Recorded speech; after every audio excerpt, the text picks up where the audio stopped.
Okay. Can I get some hearts if everything's all good? Because that was 4 minutes of like, I couldn't see anything in the chat. I didn't know if you guys were here. Let me know if you can. Yep, perfect. Okay, good, good, good. Okay, yay. I'm so happy. I miss you guys. So when it's like the tech issues come through, I'm like, no, no, no. I wait all week for this. I see.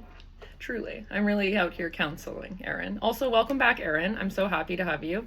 You've been here for like a lot of the sessions, and I really appreciate that. And you're just the bee's knees in my eyes. Tina, I assume, is that. Do we have two Tinas? Because I know one of them is my mother. I'm very honored to have my mom as one of my biggest cheerleaders through my life. Sometimes in less productive ways, which we learn about our parents, like the parent-child healing cycle obviously has some friction, but I'm so proud of me and my mom because we've come through everything together. My dad as well. Love my family. Total radical acceptance with that alone. And that's what we're here to talk about today, and so many other fun things. So I'm so glad you guys are here. I'm so glad you can hear and see me. That was sketchy for a minute, but I always pull through. I waited all week for this. I love you guys. I miss you guys. I think about public speaking and doing this and I feel nauseous, and I like the day before is terrible. Like I'm always like, oh God, I have to do it tomorrow. But then I get on here and I end up staying for like 3 hours and I can't be stopped. So I feel like that's a really good example of like doing the thing that you don't want to do sometimes just to see. Because like once you get in it, like might be amazing, might be rewarding, might make you grow. I feel like the tech and audio issues makes me grow. I feel like I'm less naive. Also, my eye is healing, if anyone notices that. I had a bit of a like sty this week, and I got to marvel at the body's ability to heal itself again and again. So I'm not even mad at it. It was magical, transformational. So feel free to say hello in the chat, how you are, where you are, what life is like. Is anyone else having like the end of summer, or like that false end of summer, I guess, and then there's like one more week? Just let me know where you are in the world, because I love that we have such an international audience and everything about this place so far. I never expected. I started going live like 10 weeks ago, I think. Now we're on our 10th session, and I never experienced I never expected or experienced this before, to be so like embraced. When I first started doing these sessions, I thought it would be like pretty empty and I would just be me like practicing and learning, and I've done it with such a large group of people, and they keep returning, so that's amazing. It means so much when you guys like show up, when you join the group, when you follow my teacher profile, when you check out my other offerings, everything. It means so much. I know that in today's world is so fast paced and you can be anywhere in the world and you're here, and that's incredible. Yeah, so thank you so much. Thank you so much.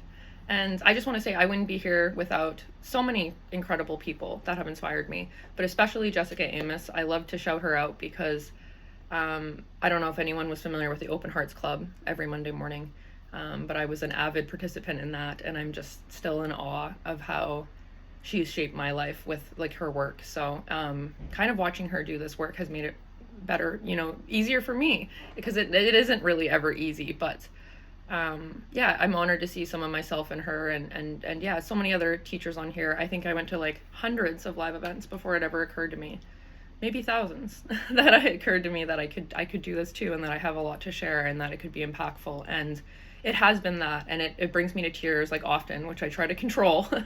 But when you guys say like how impactful these sessions are, and what they've done for you in your life in terms of radical acceptance with yourself and with others, I don't want you to waste another minute on this planet not completely holding yourself through everything, because when you look back, it's like, why didn't I? Why wasn't I softer with myself?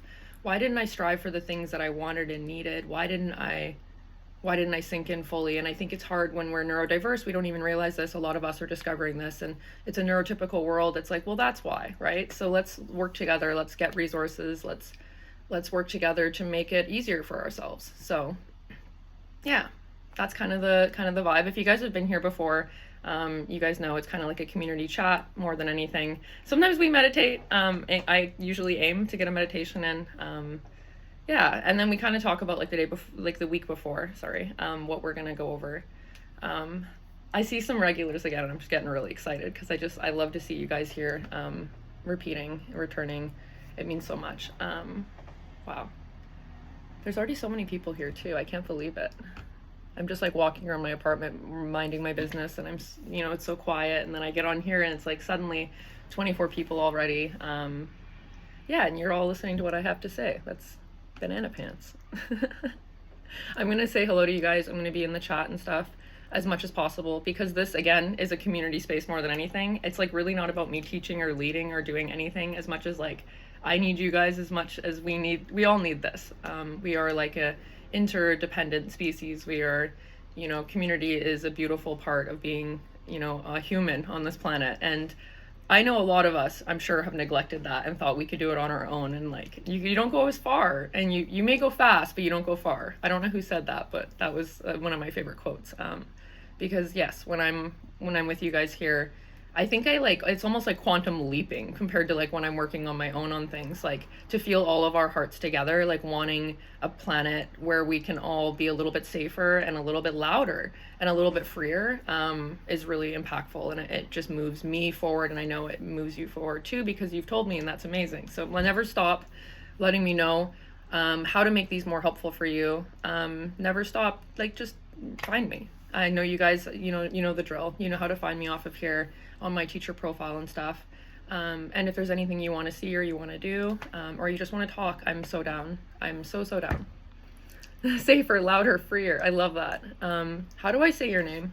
Guys, always tell me how to say your name, because I really don't want to butcher them, because my name is Adriana, and I was called Adriana most of my life, and it kind of makes you twitch a little after a few times. So I want to guess. Lotus? Like lotus, like the flower. Thank you. That was incredibly helpful. Lotus. Okay, that's really beautiful. So many beautiful names too. So many unique names. I love it. I love it. Okay. I'm going to say hi to everyone. Say hi to each other. Let me know where you're joining from. If you've been here before, if this is like your first time with me, welcome. That always feels like so much pressure, but I know it's not, because it's just kind of the same thing every week. And it is kind of coming like from a like flow type place for myself. So I always think, oh no, can I do this? And then I get here and I'm like, oh, this is more natural than anything I've ever done in my life, because these are things I have to say, I think, because like things I've integrated, we've all integrated wisdom from our unique experiences. And it's so powerful when we all get to share what is uniquely powerful for each of us, right? Because we all have a unique skill set from our experiences and our personalities and our families and how we're born, and it all comes together and it's like a mosaic. So I love to be in this moment with you guys and just deeply aware of that, like all of our energy coming together. Again, is banana pants to me in the best way. I get so excited. I can't believe that I'm doing this. I'd like to do more of it. So again, let me know if there's anything else you guys want to see. I do want to use this content in other places, and I think that's kind of where I've hesitated with offering more things, because I want to like really make use of it. But I'm really more of like this. I feel like I'm more art and sharing and loving and leading than I am like editing and back end like content create. Like I wish I could just do this all the time and not have to worry about anything else. And someone that's really good at that, I could give them a bunch of money to do it. You know what I mean? So I'm just in the in-between part where it's like, the entrepreneur, the beginning of a vision and really pursuing it. And yeah, so sometimes I have to let things just go because I don't have the capacity, right? That radical acceptance, it comes with us into like all aspects of our life. That's why it's so impactful, because it's like, yes, it helps us love ourselves, which is amazing, but it also like helps us at work and like with our own projects and our own expectations for ourselves. So I know the internal soundtrack can get really annoying when you're like, oh, do it better, do it faster, do it high knees. And it's like, what's it all for at the end of the day? Like late stage capitalism, am I right? Woo, let's hear it for capitalism. No, that's satire, guys, please. I have some interesting comedy as well, which I apologize for in hindsight, but I think that's how I've learned to manage the trauma through my, unique journey. We all have our ways, and I think comedy is come in really clutch in that way, and you see that sprinkled throughout these sessions. So I apologize in advance. And again, radical acceptance, right? Sometimes I don't know if the jokes are even landing because it's only me up here, right? I can only imagine what you guys are doing, where you are in the world. But yeah, I'm just really thankful you guys are here, and I hope you get a laugh, and I hope that you feel recharged. I feel like you this can be a safe place for us all to come and lay our hearts down and be vulnerable and totally safe and like just judgment-free zone. And I think always progress over perfection. Like, don't worry about sharing your experience perfectly. Like, I remember I used to hold back in sharing things because I wanted to like word it well I just want you guys to come just as you are. And I will also do the same because it makes it easier, right? Because every week I'm like, oh my God, this is terrifying. Because I do have that fear of public speaking, even though it may not seem like it. And socially, I think, like, I just struggle. And I don't think I even know I'm struggling until it's too late sometimes. Like, I miss so many, I don't even know if it's cues, but it's like I'm not in on it, and I have never been. And that's incredible because my life has been beautiful, like on the outskirts of things and my own experience. Like, it's rich. And then I bring it into other, it's like woven, but I'm never fully in and on the current of other people. And I know so many of you relate here. So I'm so happy to have you guys here because you're the best. You're the best. And I'm so happy to find you guys. I think that we're only like, the odd one out or the ugly duckling until we find each other. So here's to finding each other and loving each other and going out into the world for the rest of the week and feeling like a little bit stronger and our spine's a little straighter and we know who we are and we stand up for ourselves. But we also know when to radically accept and just like not explain ourselves, right? Because we don't need to. We don't need to work so hard. I know if you relate, you're sensitive or empathetic, and yeah, we can work really hard in this world, and sometimes we just don't need to. Sometimes we can do things for us and follow our own pleasure and our own light and what we want to do. And that's actually the most healing thing we can do for ourselves and others. And that's been my experience, at least, is like all this healing, yes, but then coming back into like joy and pleasure. And like, I've talked about this before, like we dig out, with grief and sadness and pain and challenges and all these failures and all these things, right? Like we dig out this like deep burrow kind of, and then it like creates this capacity for more joy, more expansion, more ease, more abundance, more everything good, right? And then we have the ability to navigate challenging things because we've been here before and we've learned how to really honor and hold ourselves and just watch ourselves with loving and curious eyes versus like trying to change everything all the time and trying to make it better and like, oh, I was better before, I was like this. Like, just drop everything and just be who you are because it's always rapidly expanding and changing. So yeah, I want to get in the chat and I want to say hello before it scrolls up too much.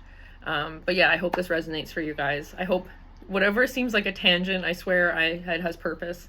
My favorite way of like, I guess, teaching or sharing or loving is like through interacting with you guys in the chat. You say something, I can kind of expand on it like this.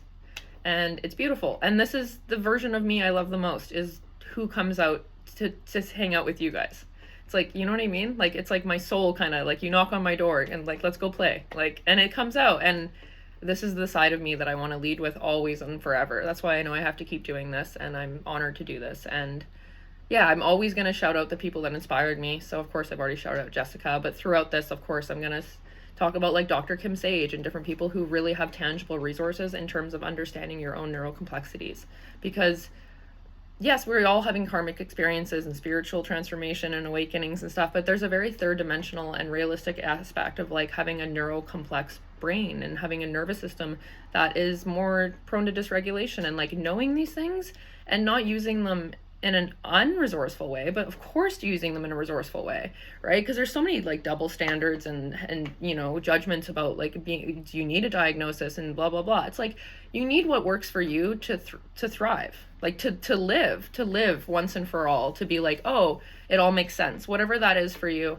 If a resource is helpful for you, it doesn't matter who's your doctor or where you are in your life or what your diagnosis is. If something's helpful for you, it's for you.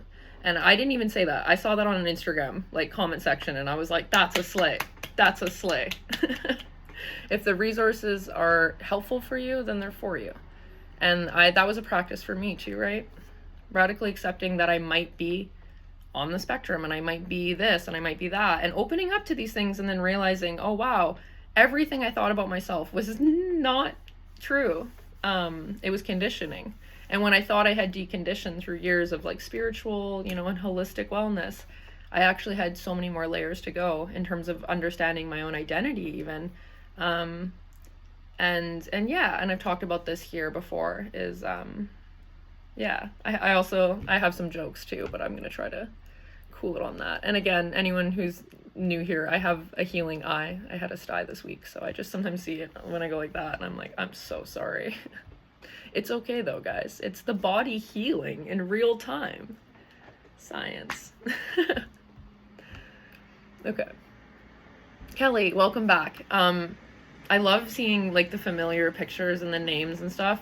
It's like a hug for my nervous system doing this, because it's like, oh, you guys know the drill. Like, familiar faces. I don't know, it's like it kind of carries me through this as well. It means so much when you guys return. Actually, you have no idea how much, like, I could cry, but I don't think that's a resourceful thing to do right now, but it's there. Behind the sty are the tears of gratitude.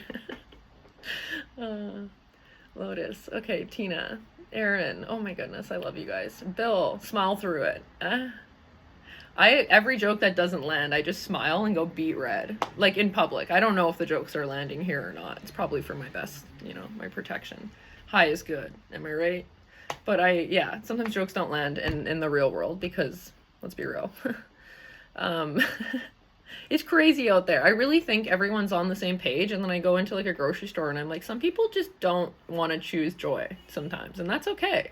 That's so valid, and I have to give them space to not be harassed in the lineup for a rotisserie chicken with my strange humor, Radical acceptance. Time and a place, Adriana. No, I don't have those filters, and that's something we're discovering here in our neurodivergent journey.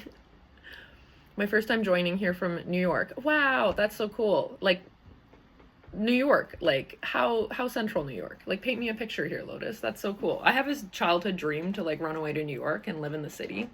And I don't know if that's fueled by, like, media and my perception of it, because I know living in a city comes with some serious drawbacks in terms of, like, just, like, pests and, like, loudness and busyness. And I've had a bit of that here in Vancouver, so yeah. Can I do it? Am I built for it? As I get older, I'm like, I'm really glad I did things like go to a music festival when I was younger and I wasn't as aware of things, Frontal lobe still developing. I actually saw a research recently that the frontal lobe doesn't develop. No, it wasn't specifically to the frontal lobe. It was the brain development. Or maybe. I should find it and put it in the group. But neurodiverse people essentially are still developing, like, kind of mentally until they're 35. And I feel like that is so real because I'm 31 now and things are finally starting to, like, I'm like, okay, I need a routine. I need to do things. And the biggest thing I've learned, before I go on a tangent about that, I'll just say, like, what's the most impactful thing I've learned is that it's only the present moment over and over again. So if you have, like, big goals, whether they're business or, like, in any aspect of your life, you literally have to start laying down, like, just baby steps, like, in this moment. You know what I mean? Or else it just doesn't go. It just becomes like, oh, tomorrow or when I feel ready, essentially, in so many different ways that we say that. So, yeah. Doing all of this, I didn't feel ready to do live events, but I knew that if I just did it and I set the date and I showed up, it's like I would rise to it, I would have to. And I would, it's a good thing to rise to, right? Like, when we go through a lot of challenges and trauma, we're rising to that. We're rising to survival through that. Why can't we do that for good things? Why can't we do that for, like, other challenging things? Like taking a dance class, even though you don't dance. Like, why not? That sounds terrifying and terrible. Let's do it once, See what happens. Sorry, I'm just reading. Humid Nebraska. Wow. I feel like humid. I prefer humid than dry, but I know too much humid gets really insane. Lorena, tell me if I'm saying your name right again, guys. That's such a beautiful name. New Zealand. Wow. You're like across the world. I just take a moment to, like, fully absorb that people from all over the world are here, and I'm not gonna cry. I'm gonna cry later. Claudia, thank you so much for returning. I love that. I love seeing the familiar faces again and again. Amazing. Let's see. Okay, scrolling. Melanie, welcome. Let me know if you guys have been here before, if this is, like, your first or second time, and how you found me. If you just found me on the live thing, or, like, through a track or Instagram, which I barely use because it's hard, okay? No excuses. I need to just progress over perfection. I'm trying to just show up a little bit everywhere, But this is my favorite. The community here is unmatched, and we all know it. That's why we're here. Yeah, shout out for the Insight Timer community. I see hearts. I'm like, we are a good group of people. We are softer, kinder, more loving, more curious on the pursuit of self-improvement. You know, it's like we all share the same desire to live life with something deeper, you know?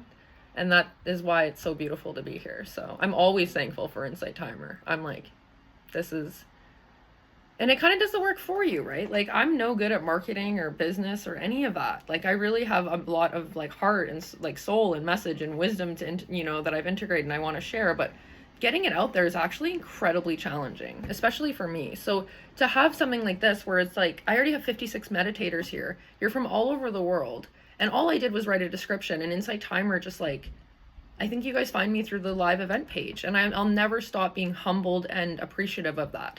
And I think everything happens for a reason, right? And we should use these resources and get creative and find ways to get out here. And it takes the pressure off of me because it is like, it's by donation, and it's like, it feels like energetic. It feels like more free flowing and open. It's like, it's open to anyone. They can drop in and out. Whatever resonates, they can pick up. Whatever doesn't, they can put down. They can donate. They can support me by following me. Like, everyone knows the drill here. So I'm just really thankful for you guys being here, especially when you're here again and again.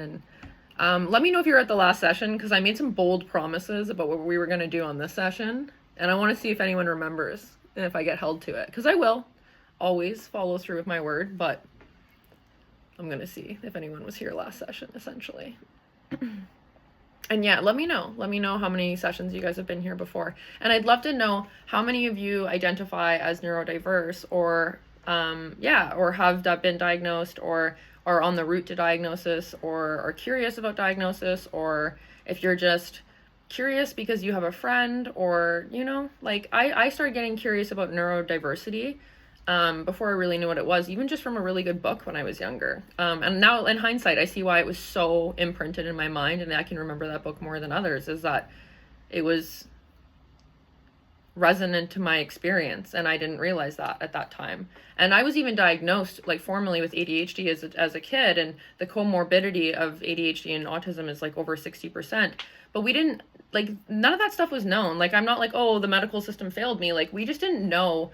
Like, I was put on medication. I was like 15. It was like, okay, off you go. Like, we didn't really know what neurodivergence and neurocomplexities, how they manifest in people's lives, like developing young women, right? Like, especially minorities. Like, we were looking at like a certain group of people, which was usually like young white males, right? That like trains, or whatever the stereotype is, right? And now we're unraveling it. We have access to more research and more things that help us see that.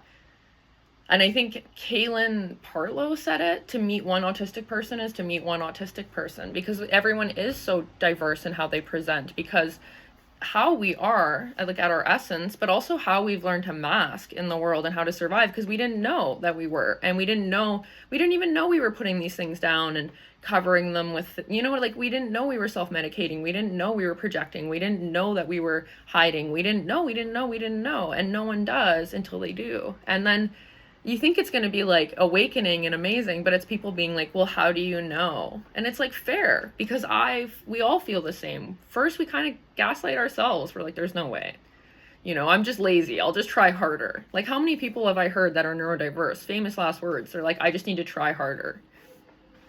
Like, do that, try that. And then please stop, because you deserve accommodation and the ability to pivot. Because it's like, when we actually are honest with ourselves and radically accept ourselves, we get to meet ourselves and then actually live a life that aligns with what we want. We actually like pursue the career that's aligned with our unmasked selves. Like, that's going to be a slay compared to the non-slay of being like, let's just push harder at this thing that I hate and it hates me. I think a lot of my life, that has literally been it. It's like, just let it go when things aren't meant for you. But also, I know how challenging that is in today's economy and life. Like, everyone's like, just let it go, be free. And it's like, systematically, Susan, I can't do that, you know? So this is the best of both worlds. We get to complain and be real about the realistic, systematic kind of obstacles about how we don't get to really understand ourselves from a young age and work with our inner alignment. We have to discover ourselves through a tumultuous and obstacle-ridden journey to finally understand, oh, we're neurodiverse. Oh, and it might get harder for a while before it gets easier. So if any of that resonates with you, sending you energy, light, love, nourishment, good sleep, regulation, executive function, emotional regulation, the Lord, whatever one you believe in, you know, like just sending you all of it because it's so real. And I have a literal poster board sitting beside me of things in hindsight that were related to me being misdiagnosed with, because I was autistic and I didn't know.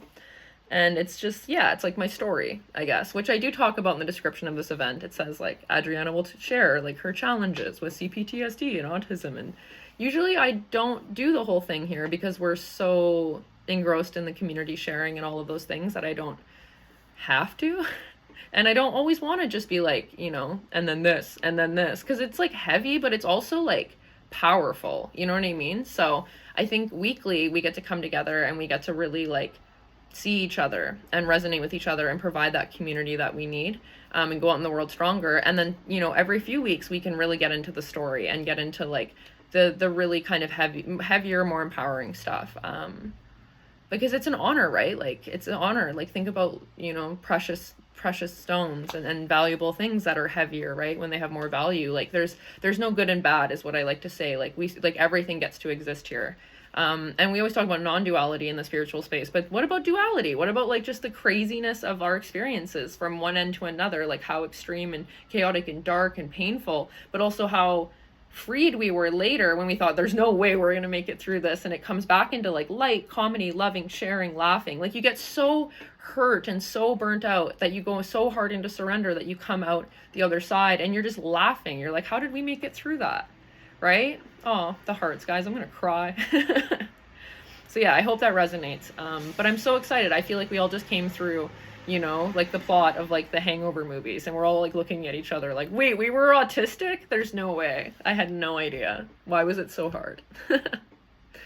So yeah, it's always an empowering space, in terms of whatever label you want, whatever label you don't want, whoever you are, wherever you are, your heart is similar, and different in ways, and that's the best thing ever. So thank you for existing exactly as you are and coming here.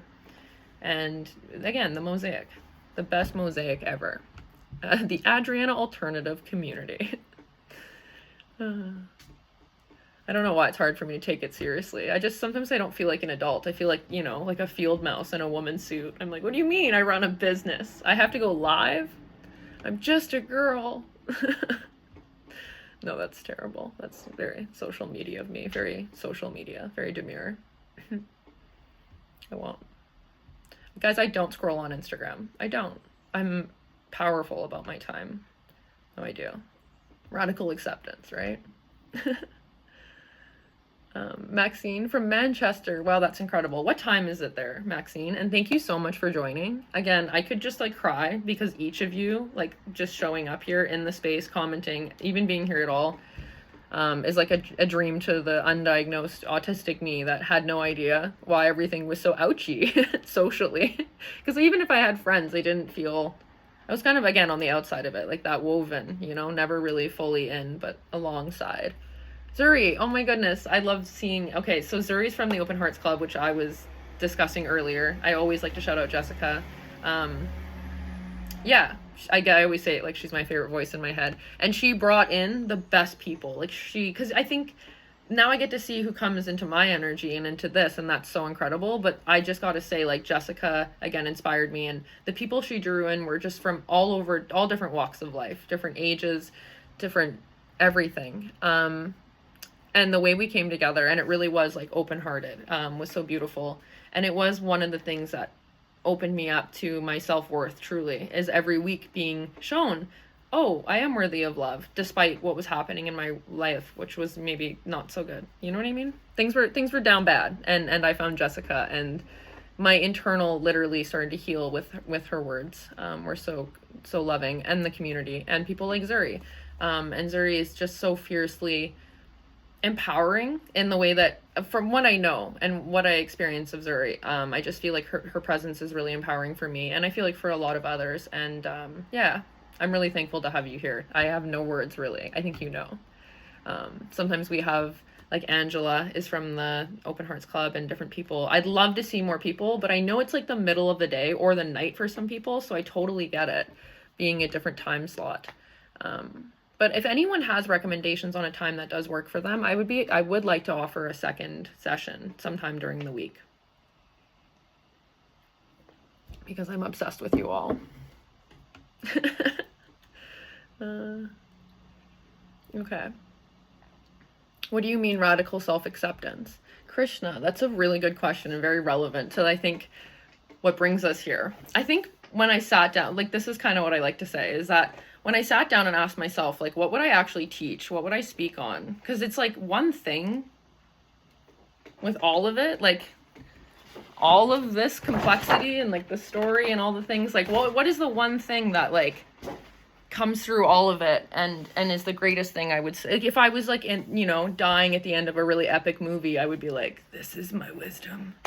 It really was radical acceptance. And I think that when we talk about my journey and stuff, the level of suffering is directly related to the amount of radical acceptance I had for myself and for the moment or the experiences I had. I think that the more radical acceptance we can remember, because it's so hard to even remember, oh, I should apply radical acceptance, in this moment, like ideally, right? But that's just not how life works. The more we can come into that practice on our own and then learn to integrate it into our challenging experiences, our beautiful experiences, etc. I think that that's where we get to integrate way more wisdom from our experiences. We grow so much more as a person in empathy, consciousness, and so many other beautiful qualities. And I think it is the most impactful and probably maybe the reason we're here.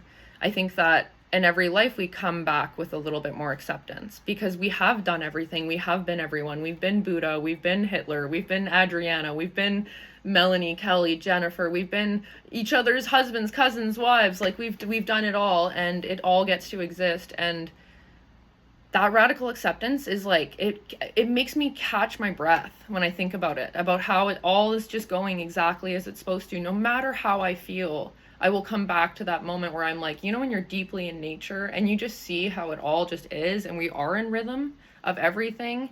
And when we bring that into our challenges, they don't feel like challenges. They feel like heroic feats. They feel like a beautiful part of your journey that was so gritty and full of resilience and color, and it made you so much softer, wiser, kinder, and all of these things. So I think, it's hard to really put into words, and that's why I think the whole series and every week I come on here is under kind of the guise or under the name of radical self-acceptance, because no matter what I share, it all comes back to like, well, how much radical self-acceptance was I practicing in that moment, right?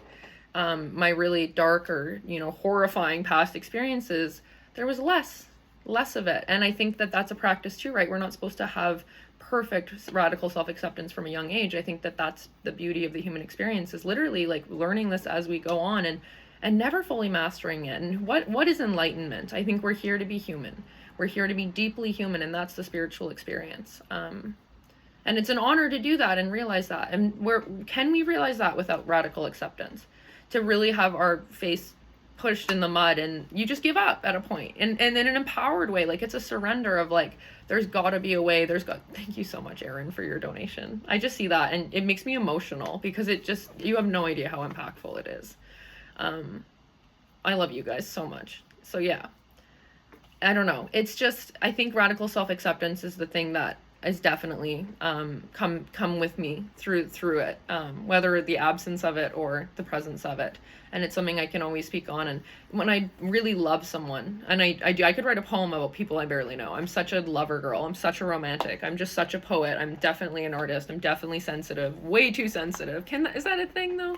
I mean, capitalism and the patriarchy and some of our societal conditioning would have us, think so. But really, can you be too sensitive in a world that's meant to be deeply experienced and loved, right? And it loves us back. If we look, we see how flowers like turn to face the sun, and nature kind of does that with us too, and we do it with it. We are all drawn to each other and deeply connected to one another and everything in this planet, and we're a part of its cyclical nature, and it's all just this beautiful experience, really. So yeah, that's kind of my feeling about Kelly. Thank you so much. Radical self-acceptance is that it's everything. It's everything. And when we feel like we're just stuck or we're in a rut, and then we remember, that it's something that we can integrate, it really does change the way we see things, especially like in my experience. And that's all I ever really kind of claim to know in this space.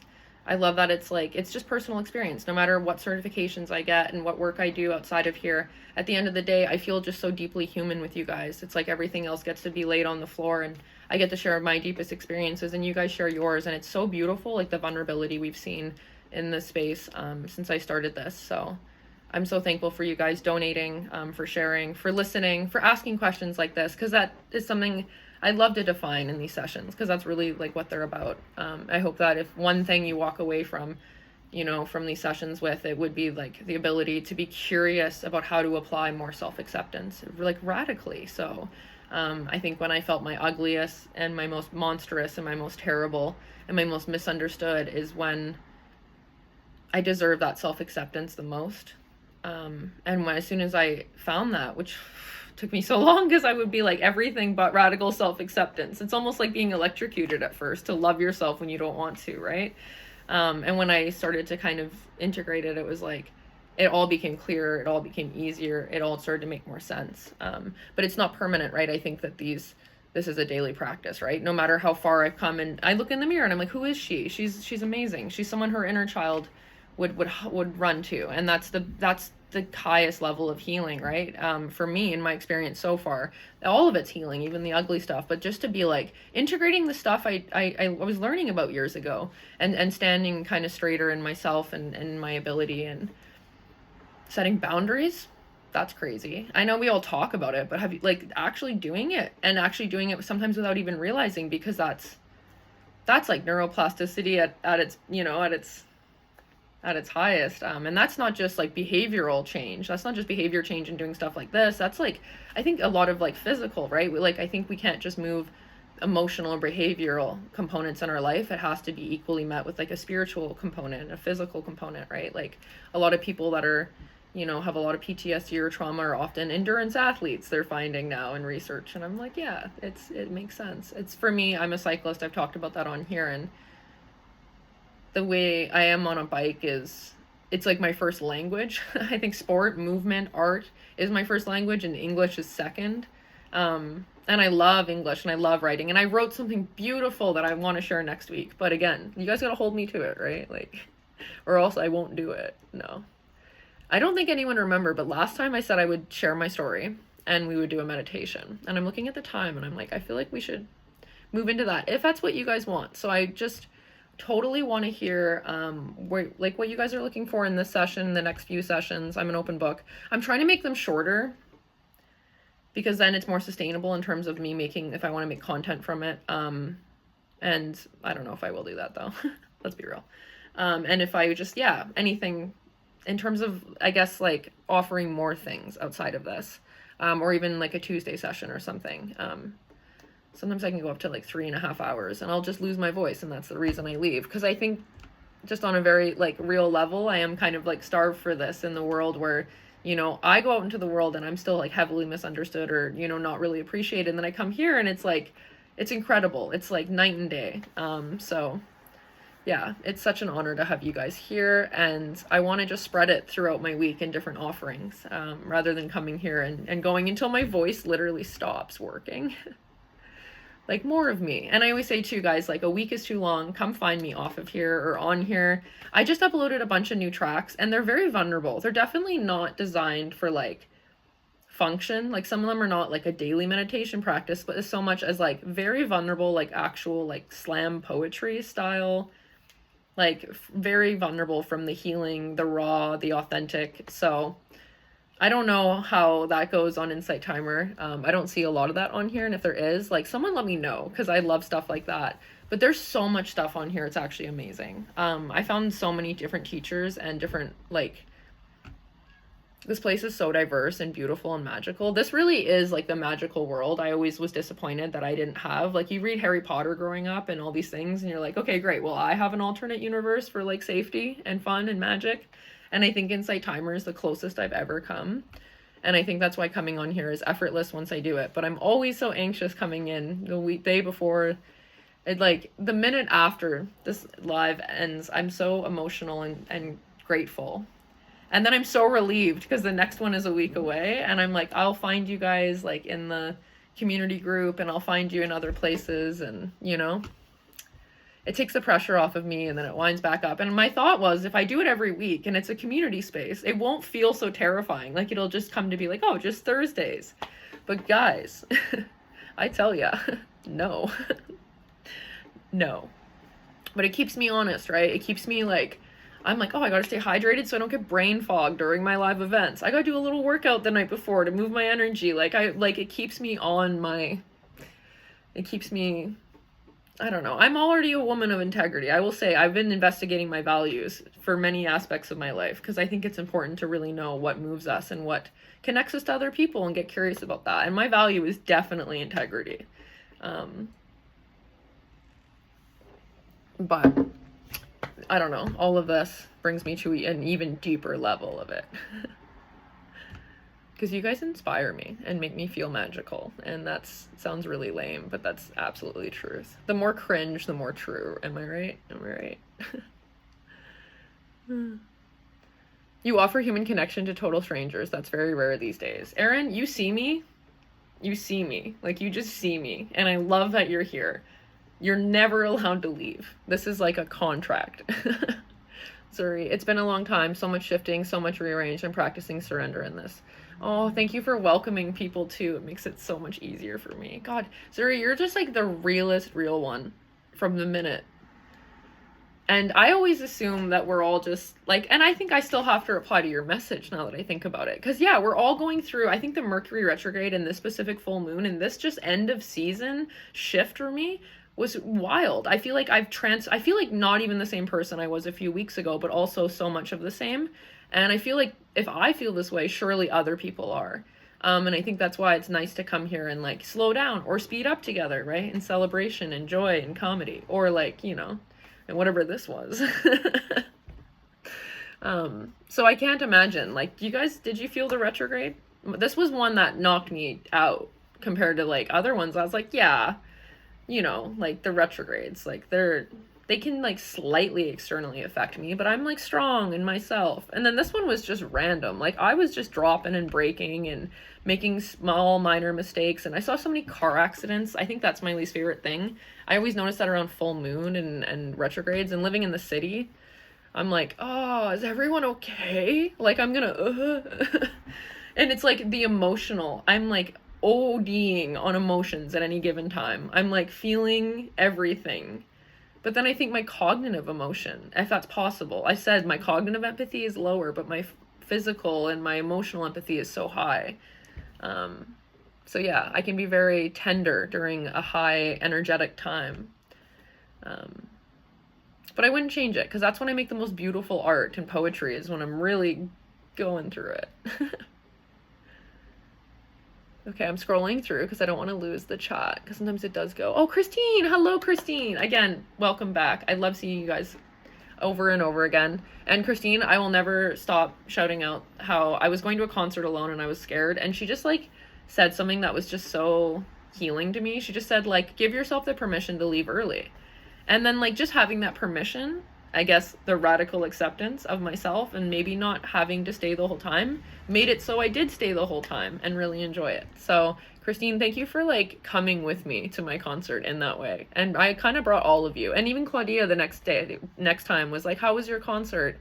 And it just means so much. It like heals so many parts of me when you guys are like looking and listening and loving. And I cannot put into words how much that is right back. How much I feel that. Every single person that drops in here, I'm like, I love you guys. You heal me. You're amazing. Never stop. Believe in. Hold on to the feeling. Okay, no journey. No journey. A little journey. A little bit, right? Okay. But not too much. Sometimes I forget I'm wearing a mic right here too, and I'm like, that wasn't quiet for you guys. It was quiet for me though. Sonia, how do I say your name? It's really beautiful. Thank you for dropping hearts in and being here. Lovely souls, welcome to Adriana Space, Radical Acceptance. Come as you are and let yourself be fully expressed as we share and connect. Oh, that's so amazing. God, she would do this for Jessica, and I would always be like, wow, this is beautiful. And now I'm like having the deja vu and the quantum leap experience of being now hosting the space as my own and reading this. I don't know. I love like stepping into this version of myself with you guys and alongside you guys. Shout out to Zuri again. Jennifer, do you have resources, ideas for self-diagnosis for autism? Sorry if you already mentioned that. No, I want to ongoingly mention that. I want to always have that sprinkled throughout all of the lives so that everyone can grab what they need. I'm developing stuff, yes, but I'm developing stuff that is definitely, like, I still had to discover that I was neurodiverse. And fun fact, it was only in October of last year, really, when I started to really click. Because it was obvious in hindsight, it really was. And then I did have a moment where I was like, oh, I definitely am. But then it took me a while to actually fully like say it with my chest and understand it. You know what I mean? Like I was like, kind of autistic. But then I thought, oh, you don't look like it. You don't seem like it. So I had a lot of internalized ableism and conditioning on what these things look like, even in myself, to break down. So I think a lot of... Was it quiet then, Aaron? You guys didn't hear it? Okay, good. Because, like, I'm good at singing when I'm not aware that I'm singing. I think that's a neurodiverse experience. Anything with art, as long as we're not being seen, masterful. Watch me do something, dropping it. Dropping it, breaking it, falling over, cutting my arm.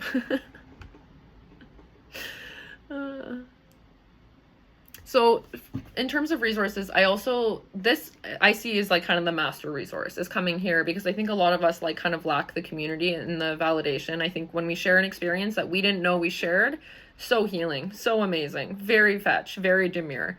Oh, I hate that I picked that up. I really tried, my guys, because I know you know I was saying slay a lot before, and now demure is coming out.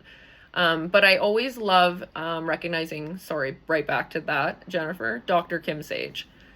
Dr. Kim Sage is probably the main source of of education that shifted it for me, because she specifically talks about how high masking, late diagnosed females present, because it is very different than unmasked, masked males, different, you know what I mean? Like, she talks a lot about different people and their experiences that maybe we don't see as much in like mainstream research, right? Because also women only started being studied really in like the 1970s, and up until like 2010, I think. I don't know, don't quote me on that. I think that for metabolism and things, women were just seen as smaller men. Like, they weren't even studied, they were like close enough, right? So that's why Adriana Alternative. I didn't even introduce myself, but my business, my brand is Adriana Alternative, because I got a pull from all philosophies, right? The Western, the Eastern, what's my intuition, what I've learned through my experiences, what I've seen in my clients, what I've seen in my family, right? Like, just the highest good of all, and honest and open and curious eyes, and always integrating the reality of our environment and our experience, right? Like the systematics. Like, it's so fun to coach someone if they were super rich and didn't have a lot of systematics, against them. And their healing, right? Like, that'd be like, do a morning routine and like slay all day. It's like, there's so much more to it. It's kind of funny. There's so much more to it. So Adriana Alternative is like alternative wellness that actually kind of goes to the root for neurodiverse people, because this space is for us. And anyone who relates, if you're like, oh, I'm not neurodiverse, I just really like you. Famous last words. You're neurodiverse. No. I can't diagnose people just based on how much they like me, but if someone really gets along with me and relates to me and we're really hitting it off, and they're like, there's no way I'm neurodiverse, I'm like, okay, all right, everyone in their own time. If you would have talked to me 5 years ago, I think I would have been like, there's no way. But I think 10 years ago, I would have hugged you, because I was really going through it. And hold on, I thought my computer was going to overheat there. We're still good? Okay. Yeah. I would have hugged you because I was going through the worst of it. I think when a lot of like 20, 21, 22, 23-year-old women are now getting diagnosed, like in Gen Z, and that's late diagnosed. And I see that hormone change, like, and the changes coming out of high school, like, that's a really pivotal moment. in the way that the women's body's developing, the hormones, and yeah, and that's life transitions and stuff, and that they can go into burnout. And I didn't know I was in such heavy burnout. I thought I was having uncontrollable panic attacks, and that I was a monster, and that I was like an addict, because like sometimes I would self-medicate, but I was never like, I would never get like high or drunk. Like I was never like sloppy. I was always very in control. I never seemed like, I even remember when we were younger, right? Like small town, like underage drinking, and everyone would be like, you don't seem like drunk. And I'd be like, like I just so much more neutral, I think, in some ways, but not neutral in other ways. And that's so common for neurodiverse people. We're almost like opposite in so many ways. And when I really started to integrate that into my life, it changed it. It changed it so much. Like I have to do things opposite. And I've literally called my parent. My mom's probably laughing. She's here. She's like, I've called her so many times. Did you know I have to do things opposite of other people or else it doesn't work? She's like, yeah, we've learned that. And she's like just right there with me. Totally undiagnosed neurodiverse. Like she was high masking. She was so high masking. I honestly thought narcissism. I thought my parents, I like almost looked like a traditional narcissistic abuse cycle, like neurodiverse child, scapegoat, black sheep, and then like narcissism. But we are very open because we've gone through everything together, and we have to like dissolve our egos and just like objectively look at things. And I see how my parents are very neurodiverse, and a lot of like boomers and older generations were neurodiverse, and when they're seen as mean or sharp or like cruel, I think they were never understood. I think that there's a lot of masking and adaptation. And I'm like the first advocate to say like all behavioral adaptations make sense at the end of the day. Like no one is out here just like evil for like just evil, just like out here flipping things over. Like we're all reacting to something in our childhood. We're all in an adaptation that we had to have to survive something. And that doesn't excuse it. Absolutely not. Because, you know, you hang out with someone who's not self-aware and doesn't believe in therapy, and they're the ones that need it the most. And you're like, bro, like, don't hit me with that. You know, you're setting up that auric golden egg, you know, like popping it up like one of those tents that came out in 2010. Everyone had the pop-up tent. Turns out they didn't work that well. One grad party later, I found that out. It's funny though, because I was actually always scared of sleepovers and things like that. Like anything that was like too much of a commitment. What do you mean we're camping? Like I like nature, but who's going? Will there be food? Is there water? What's the bathroom like? Oh, there is no bathroom. Okay. No. Part of my practice in life has been to expose myself to more like, you know, the elements in life and challenges, because I'm like, yeah, let's grow. Let's like build new neural pathways. But I think it's also a balance that I can advocate for a lot for people here. It's like also learning to just like let ourselves be accommodated and live with proper plumbing. No, with ease. I saw this thing actually once too, and I think I posted this somewhere, and it was like, for neurotypicals, the advice is to get out of your comfort zone. But for neurodiverse people, especially late diagnosed, it's to find your comfort zone. And that's actually where they thrive. They end up like moving mountains within their comfort zone because they were outside of it their whole life and they had no idea. So that's a slay. I'm just going to drop that here for anyone who needs it. See what happens in your comfort zone. And I don't mean like we're not going to pacify ourselves, you know, but sometimes, yeah, you can be baby. You can also be a lover girl, even if you're a boy. That's my defense lately. Like I've learned to advocate and speak for myself, and I've learned nonviolent communication, and I've advocated against narcissists and all these challenging things, right? But at the end of the day, you know what I find is really just what drops people's like their arms so quick is like, I'm just a lover girl. Like I'm just a lover girl. Or comedy, right? Or just softness, vulnerability. Like, I'm sensitive, you know? Like, what are they gonna do? Be like, that's dumb. Why are you like that? Like, I don't know. It's unchangeable, apparently. And in the radical acceptance of not trying to change myself, you even can benefit from it, right? Like, we're all freeing each other, even if we don't realize it, right? In a higher, more abstract sense. I hope that resonates, because that can be really abstract to some people depending where they are in their journey and what they're up against. We never know what someone's going through. I lived here 33 years, 28 in New York City. I loved it, but was ready to move on. I'm really proud of you to make that decision to move on, because I don't know what that is. I'm always like, did I pass it? Am I still supposed to be here? Like, I'm in Vancouver, BC, and I've been here for like almost 8 years now. I think 7 years. And I'm like, so many times I'm like, is it time to go? Or is that something else? You know, I'm like such a cross-examiner, gestalt processor, overthinker, but also sometimes an underthinker, right? Like that ADHD, autism, the polarity of that is like just kind of insane sometimes, because you'll be spontaneous in a way that doesn't set you up for success, you know, later.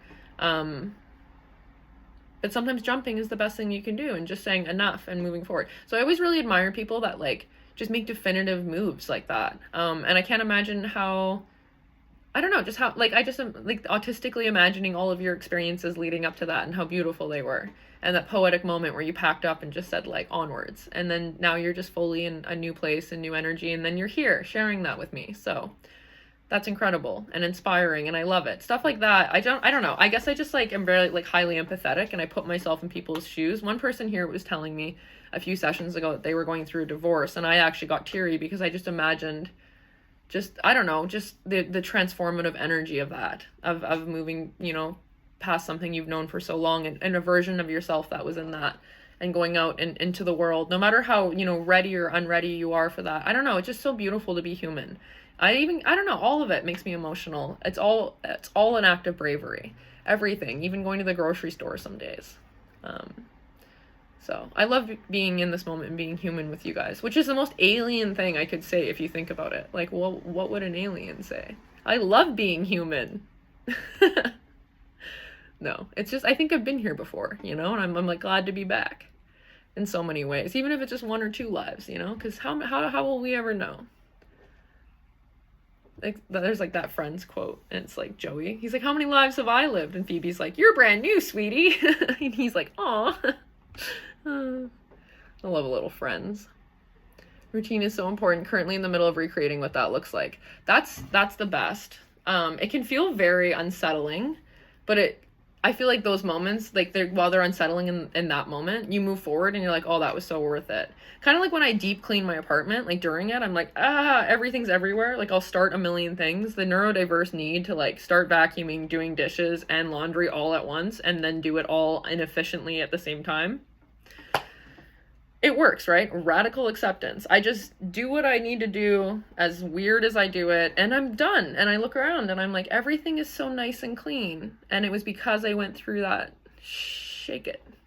like the space and the energy of shaking everything up and being uncomfortable and not wanting to do it. And yeah, I'm excited to see where your new routine brings you and all the things you'll achieve, Zuri. Honestly, I'm excited. I'm tuned in. I'm like, it's kind of like you're stuck with me forever.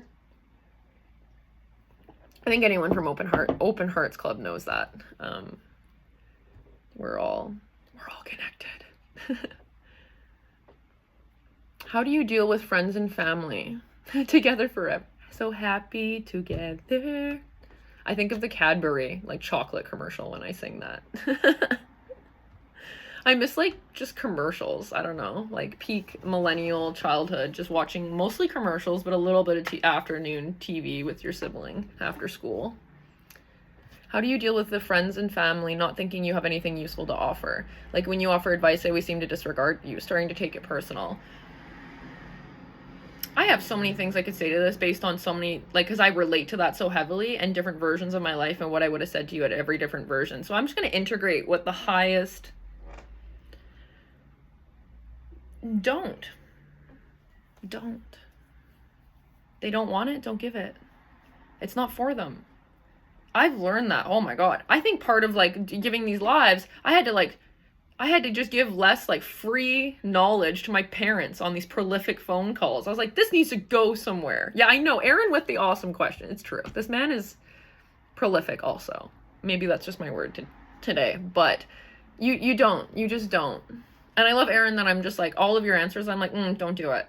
You said something about masking. I was like, just don't do it. Like, and I know it's not that easy. I know it's not, because it's your essence and you're around people and you deserve to be heard and to share. Like, I don't want you to like, be like, no, don't share. Put it down. Like, put it away. You know, I want you to save that energy for this space and other spaces that are obsessed with you like we are. Like, have you noticed how loved you are in the space? And you, like, you're doing the bare minimum. Like, you're just like, what's up? And I have a question. But you're really not even, like, imagine if you gave us what you give your family. Imagine we would be like, Erin, you know? In the right environments, with the right people, with the right things. It don't be like that. It don't. And I'm so ripe with rejection myself. Like, I feel like I've gone through so many friend breakups and so many things, and so, David, like, why? But it has led me to people and things and environments where I am feeling like I slay. Like, I come in and I know who I am, and I see myself as a catch. My self-worth goes up. Like, as long as, you know what I mean? Like, as long as you're following that. It's so hard, though, when you're in that place where it's just rejection and annoying, and your job kind of sucks and your family doesn't really get you. Because it's, like, so funny, because the people in your life, you really have to do something and a little bit more before they start to notice. Only once I started having these successfully and other things where my energy started to kind of glow more, and I started to stand, I see people watching from my past. I see people dropping in. I see, like, and I'm like, I was oblivious to the idea of that, right? Like, I really thought no one cares, right? Like, and that was, like, also part of my healing my self-worth. But people do, they're curious. And, like, when you honor what you love and you follow that, and it transforms you in its light, like, what did you love as a child? That will carry you to a place where everyone now wants to hear what you have to say. And I'm living that right now. I love that. My tarot cards were always like, soon. And I was like, where? Like, why? It's so hard. I'm so alone. And then all of a sudden I'm looking and I'm like, every aspect of my life, I feel good about. For the first time, I think, ever in my life. Like, the community aspect, I have that here, and it's incredible. Like, I'm going to just cry. There's no words. I'll just cry at the camera, okay? Like, every couple of weeks, just to get it out. And I never thought I would go back into dating, ever, because I thought, you guys know, if you've ever been on a dating app or seen the just what it's like nowadays, I was like, no, I'm going to just focus so much on this that I move into a place where only people on my level will find me. But I realized that, like, it's only the present moment over and over again. And I had this, like, I don't know, just like calling to just see what was out there one more time, right? And I know more than I've ever known, right? I've still had my heart broken when I thought I was smart. Every time I thought I was enlightened and I had it figured out, I still went and got my heart broken. I went into fawn response. I didn't think about whether I liked them. I was worried about them liking me. Like, all that, like, I hate to see a lover girl down bad. I hate to see it. It's like, girl, you need someone that's gonna, like...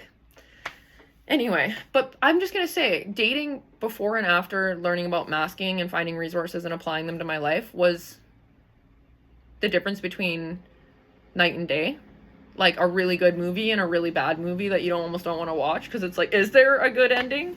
And that's just like, and that's also a thing too, right? Like, in the absence of seeking a good ending, because you just allow everything to be, especially in relationships, right? I think we're so conditioned to put so much weight on, like, a partner. We have to find a partner. We have to do these things. I don't know. We have to just, the white picket fence and stuff. Yes, we're dismantling that more and more, but we don't realize how much it is really inside of us. And I think part of understanding and being curious about my neurodiversity, my neurocomplexity, and who I really am also helped me realize that I'm, like, not 100% straight, you know? I'm not, like, just, you know, in female relationships, but being able to understand that aspect of me allowed me to see my past more honestly, that I actually was in female relationships and didn't even realize it, which is, it's hilarious in hindsight. Like, I look at this poster board of my experiences and it's very obviously giving autistic and bisexual, like gay. Like, it's giving, she doesn't know, she has no idea, she's not seeing herself. Even when I love myself and thought I knew myself the deepest, it's amazing. I look back and I'm like, I saw this thing on Instagram and it was like, I really thought I was mysterious, dark and mysterious, but really I was just autistic and gay. And I was like, oh, that's really true. And in identifying that core essence of myself allows me to show up and date either gender in a more impactful and resourceful way, because I know who I am. And it's like, and dismantling your like gender identity and your sexual identity away from, like, the Western culture and all the things that, you know, and just letting it be what it is allows you to be a better partner as well. Yeah, so anyway, I've had more success at my day job in the way that I communicate and advocate for myself and when to let things down. I have a healthier relationship with my family, which you guys, if you guys saw like what my family and I have come through, I would literally give you the barf bags, like from like the flight, like in like when you take a plane, because it's just like horrific. Like think all the neurodiverse people, all confused, all scared, all overstimulated, and like police, ambulances, drama, chaos, duh, duh, duh, duh, like duh. I don't know. I share the story and it's kind of obvious, but I never was like, oh, damn, my parents failed me, or I failed my parents, or this or that. Like, I just didn't have time or space for that. And even if I did, it was brief, because I would not be here without them. Everything happened exactly as it had to. And now, because of my experiences, I get to stand here and advocate in a way that other people don't have to do it that messy. They don't have to do it that hard. They don't have to hurt that much. They don't have to feel that isolated. And that is so worth it. If I look back at everything I went through, and then I could just bring that to that version of Adriana and just say, this is like, look at all the people that don't have to do what you're doing now. I'm gonna cry. That's why sometimes I don't want to share my story, because it is so emotional, because it's like, I think, you think you're like, it's not that I'm not over it, but when you really look at what you've come through, we all have this really beautiful hero's journey. And I think a lot of what my coaching and my work has been is just helping people really have honest eyes with how much of a hero they already are in their story and in their life. And yeah, you guys are incredible. And to stand here, I'm so proud of past Adriana, and I'm so proud of past all of you, that we all found each other in these resources and have curiosity about ourselves and others, rather than making judgments or feeling the fear or the confusion that I know a lot of us have felt. Because let's face it, we're here. We're here, and maybe we're queer and we didn't know. That's just so funny, because it's actually Instagram. The algorithm like targets me. That's where I started, like the algorithm started targeting me with like lesbian like comedy, like really good like comedians that were, yeah, it's like very niche to late blooming like gay women. And I was like, wow, this is very relatable. And that's kind of how it is for social media too, right? A lot of people were kind of annoyed, I think, when I just looked at the bright light and went blind temporarily. I don't know if anyone saw that. Wow, do not look at it. What was I gonna say? I like cleared my memory too, like that Men in Black with Will Smith. No. No, that's just me being dehydrated, I think.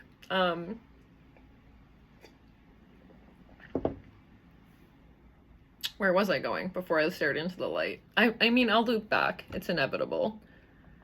It's inevitable. I'm like, what was I saying though? This is the beauty of being openly neurodiverse too, right? Is like, yes, the memory loss and the memory problems and executive function and things is real. And I'm a living, breathing example of it so often.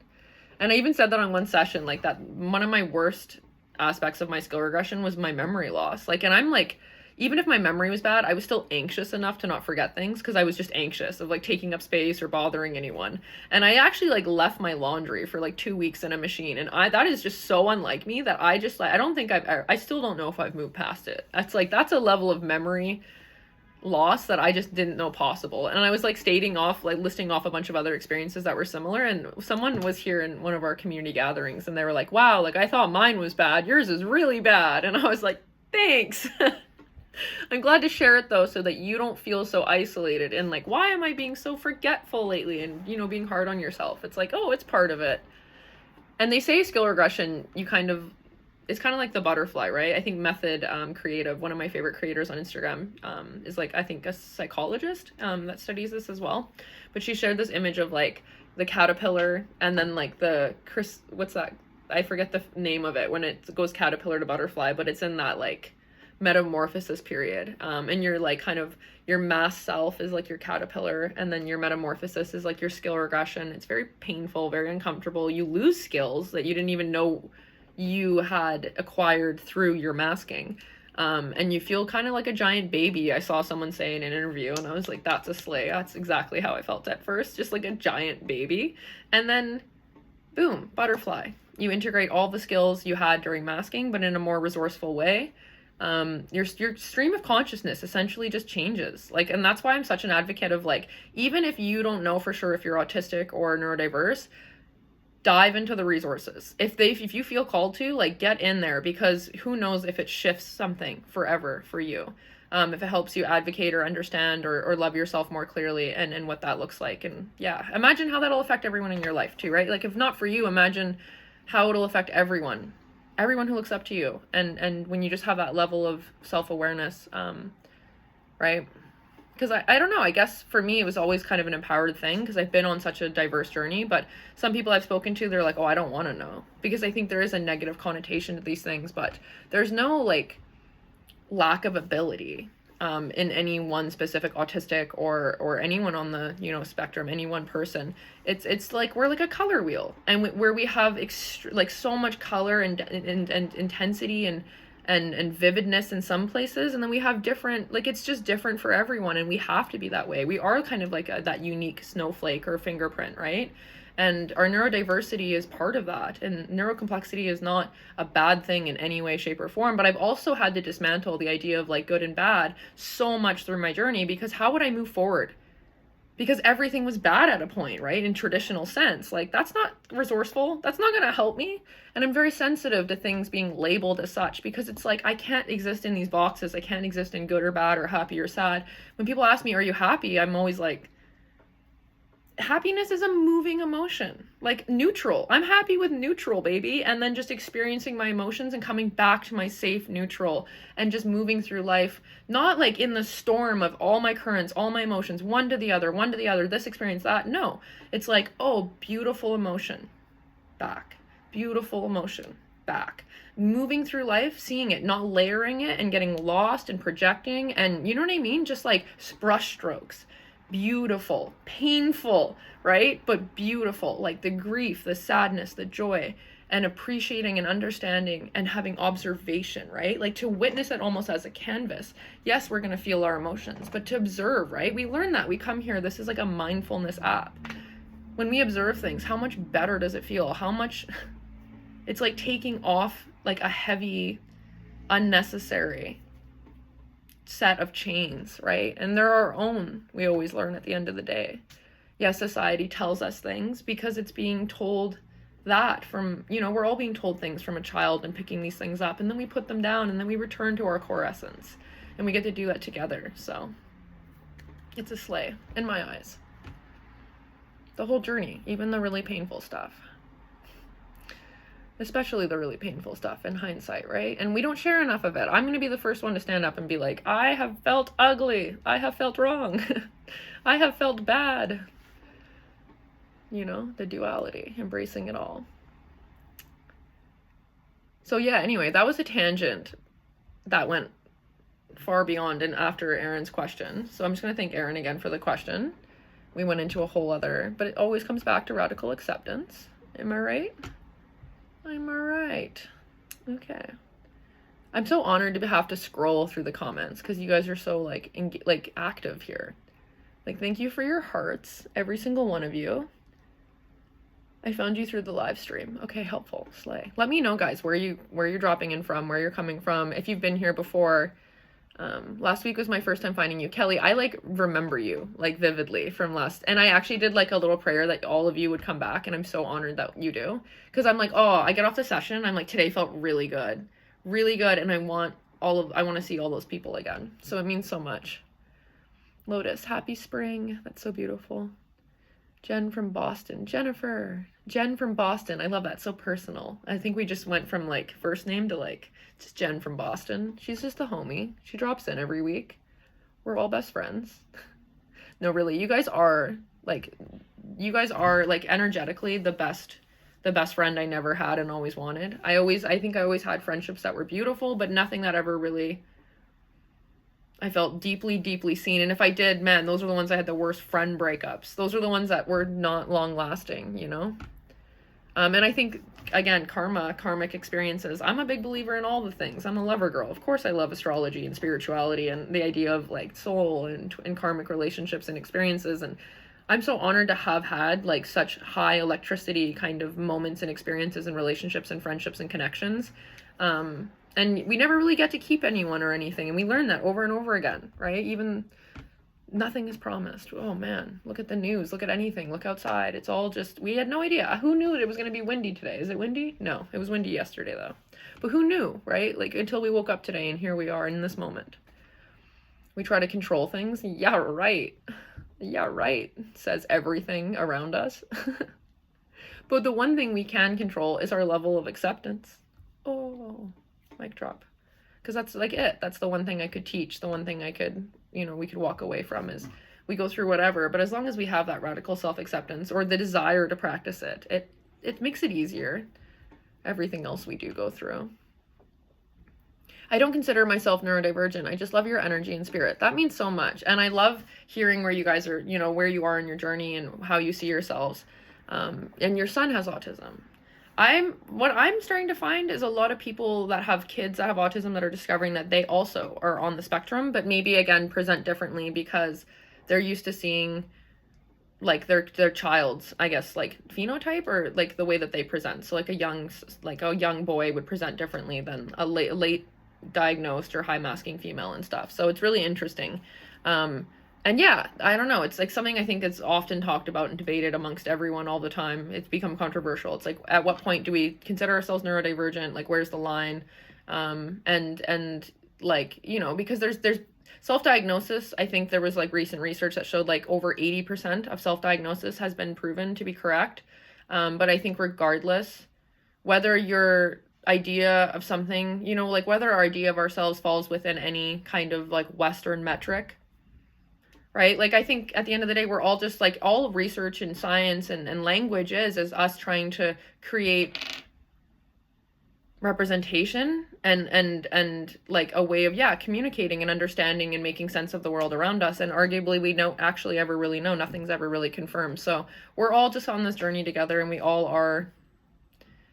on some spectrum of something, right? And I definitely love to see people come here and the transformation and how they start to kind of get curious about how they could present too.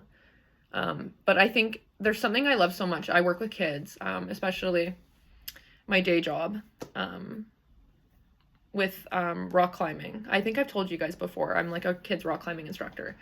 And sorry, I was trying not to lose what I was saying, but I work with a lot of kids, and the parents essentially are so inspiring to watch. And I always like to shout out parents on here because I feel like it's just nonstop. It's a leadership role, and it demands so much like self-discovery of yourself while going through your parenting role, as well as like self-discovery of your child. So I just want to like give a little round of applause to all the parents that are here.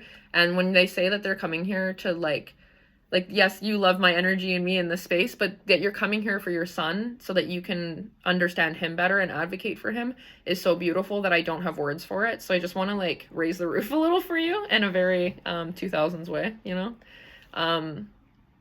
It means so much. I've had a couple people drop in. They're like, my kids have autism, or my kids are on the spectrum, and I'm here, and they share or they ask questions and stuff. And it means so much because I work with a lot of people that are on the spectrum, and it's not hard to identify, because if you are on the spectrum yourself, sometimes you just know, no matter how they present. I know some are like more obvious to my coworkers. They're like, oh, this person has autism. So, we'll try to like keep the music low and just be aware of their needs. And I always like to keep an eye on the parent too. Like if I can help clip the kids in and out or do any of that, actually like just the work of being, it's like a free climbs environment to help kind of ease, because I know how constant it is.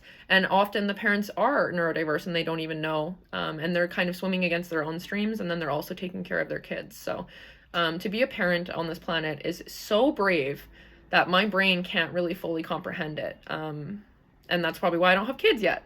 Also because I never found someone that really understood or, could really immerse themselves in my world and see it for what it is. I really am an advocate of like staying in your own energy and loving yourself and being with yourself before and not settling. But I think that there's so many people I've met in my life that have such beautiful experiences, and a child came from that experience, and maybe they're not with that partner anymore, but that child is so incredibly beautiful to have a mix of each of those people. It's like a capture of that time and space where they were together, and now that child will go and continue to impact the world in different ways. So I think everything is really faded and beautiful, and I'm just really thankful for you guys all being here, and for being parents, and for being leaders, and for being empaths and sensitives, and for being artists, and like taking chances on yourself. And I can't imagine what you've been through and how hard things have been, because I feel the same way, and I know everything's kind of a mirror at the end of the day. So yeah, I love you guys all, and I love parents, and I love seeing kids develop in a way that is just so magical. You like the way you see their eyes light up and they're so curious about the world. I love being close to that, and I think it really balances and helps, complement this work as well. Yeah, I think that the more childlike and the more beginner mindset I am, the more I'm like a sponge to the world around me as well, right? To learn and to live and laugh, love freely, right? The most generic live, laugh, love, but it's so true though. Because if you take away all the systematics and all the stress, like what would you do? You would kind of do exactly that. I'm a teacher here and elsewhere and always looking to meet fellow teachers and learn. I love that so much. And I was just talking about that, the beginner's mindset. Like no matter what we teach and who we are, always coming into like other people's spaces and hearing it through the way that they speak their truth. And like anyone's individual story mixed with their knowledge is so impactful and magical. Like I just got goosebumps because it's like, when someone really has been through something and their story is also really like heavy in it, and then they have so much wisdom to present through that. Like it's so beautiful. And I could consider myself an expert in something and then go and see another angle of it and realize, it's just tip of the iceberg, right? The more we know, the less we know. So I also love learning from you guys. And again, this is a community space. So whatever you do to support the space, whether you come in and you ask amazing questions, shout out Aaron and everyone else. If you come here again and again, you follow my teacher profile, you join my community group. Donations are also incredible because it does make it possible for me to be here on a very like real, economical and systematic kind of sense of things. I'm definitely like the budding entrepreneur, and I'm trying to find a way to create this impactful space and to be supported by it. And I've had to talk about my scarcity, kind of dismantling my scarcity beliefs with you guys, where I feel kind of weird being like, give me your money. But then I'm like, if something chooses to support me because it feels supported by me, that's just magic. That's just energetic. So yeah, to walk into the world and say, I deserve to be supported by what I support, or, I deserve to be supported in so many different ways, what beyond financial, right? We can start to align with the possibility that life can be easier than it has been. And again, if you're neurodiverse, I think this is a discovery we have later in life, is that like, oh, we can do things in easier and more beautiful way, which is so helpful. Because imagine thinking like it never gets easier, it just gets harder. No, like it never is. What movie ends like that? What like if life is not leading with light, it's not over. We're going through hard and challenging things throughout the world. I think about many people in the world who are suffering, and I'm like, it's not for nothing. If we're not standing in the light, it's not over. So if any of you are going through a very difficult time, and maybe you're more internalized, I always like to say too, like if you're listening and you're not much of a typer and you're not really like, you don't want to drop in the chat and be like, not feeling as extroverted about things, but if you're going through a hard time, or if you feel kind of unseen or unvalidated, I just want to know that you are seen in this moment. And even though I can't directly see you, which is probably good, because then I'd cry so much more if I could actually look in all of your guys' eyes, that you're just like here present with me is incredible. But yeah, no matter what you guys are going through, and especially if you're not telling anyone, I just want you to know, like, it gets easier. It does. It actually does. And I always said that, but I was kind of lying. I was kind of just like trying my best to manifest it for myself, but I see things turning, especially lately, just where I'm not struggling just as much, and even that has changed so much for me. And yeah, unmasking is an incredible thing. It's very kind of gross at first, I think, in some ways. So anyone who's in the beginning of that or middle of that, I'm just sending you so much love. And I know that soon you'll be in spaces where you're like celebrated and seen and upheld and accommodated, and you deserve that so much. You deserve that so much. I don't even have to know you to know that. Like, you guys deserve what makes you feel loved, seen, and supported in this world, because you came to this world to be that. So yeah, that's like kind of the highest message behind all of this, is like, I want the space to be something that you can come to and you can put everything down and you can feel safe. And again, you go into the world the next week, right? Because we're here every week. You have a whole week to go and be brave. And the minute you feel like you're burnt out, you can't be brave anymore, come back and lay with us, and put the live on and lay next to it in bed if you have to, and just keep showing up, because it does get better. Week by week, you'll look back and say, wow. And that's what happened with Open Hearts Club with me, with Jessica. It healed me. Hearing these words over and over again, no matter how much I believe them, is very healing. So I'm just going to whisper some gentle comedy and affirmations into the subconscious part of your brain. for evil. No. Wow, it's 6:30 in New Zealand now, so in another hour plus would be better. So like more like noon. Interesting, because I feel like for people in the West, they want it earlier to get it before work. I feel like I almost have to do like an evening one, you know, like a morning, afternoon, and evening, you know, 3 times a week. But I have to do them shorter, and I'm already looking, it's an hour and a half. I haven't even started my story. We haven't meditated. Like, can I be stopped? I don't know. Does anyone else have time blindness and terrible time management, or is it just me? Thank you guys so much for your donations. It means so much. Sorry, I'm just like scrolling through the comments because they run away if I don't come back. Still here looking at the recent comments. You asked about the room start time is okay. When usually said it's okay for me. Okay, I love that. I love the feedback on the time.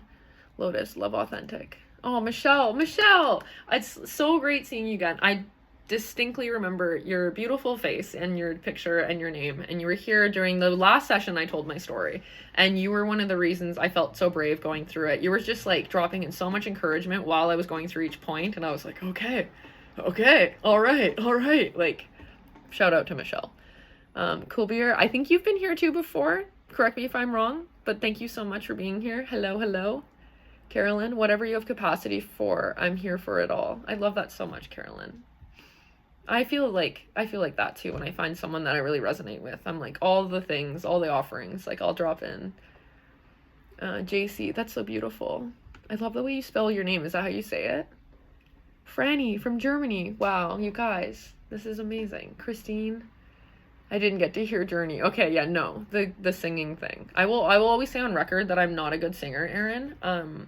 Because then if I am, it'll be like a positive, like, right? You'd rather like set expectations low and then achieve and like, you know, go above. But I'm sure I'll end up singing by accident on one of these. I think I have in the past ones. Very demure, very mindful. I love that. Social media trends though, why are they so addicting? Like everything, I'm like, no, I'm not gonna say it. Everyone's saying it. And I'm like, no, I'm gonna say it. I think that's partially too echolalia or whatever with the neurodiverse people. Like we like I literally take people's accents, their phrases, like I mirror back people's like whole personality sometimes. And I can see how a lot of people are undiagnosed or misdiagnosed as BPD for a while when they're just high masking autism, because it almost does seem like BPD, borderline personality disorder, where you do kind of take on other people's personality. I look back to my most aggravated part of my life and I'm like, I thought that was BPD. I thought it was bipolar. I don't know.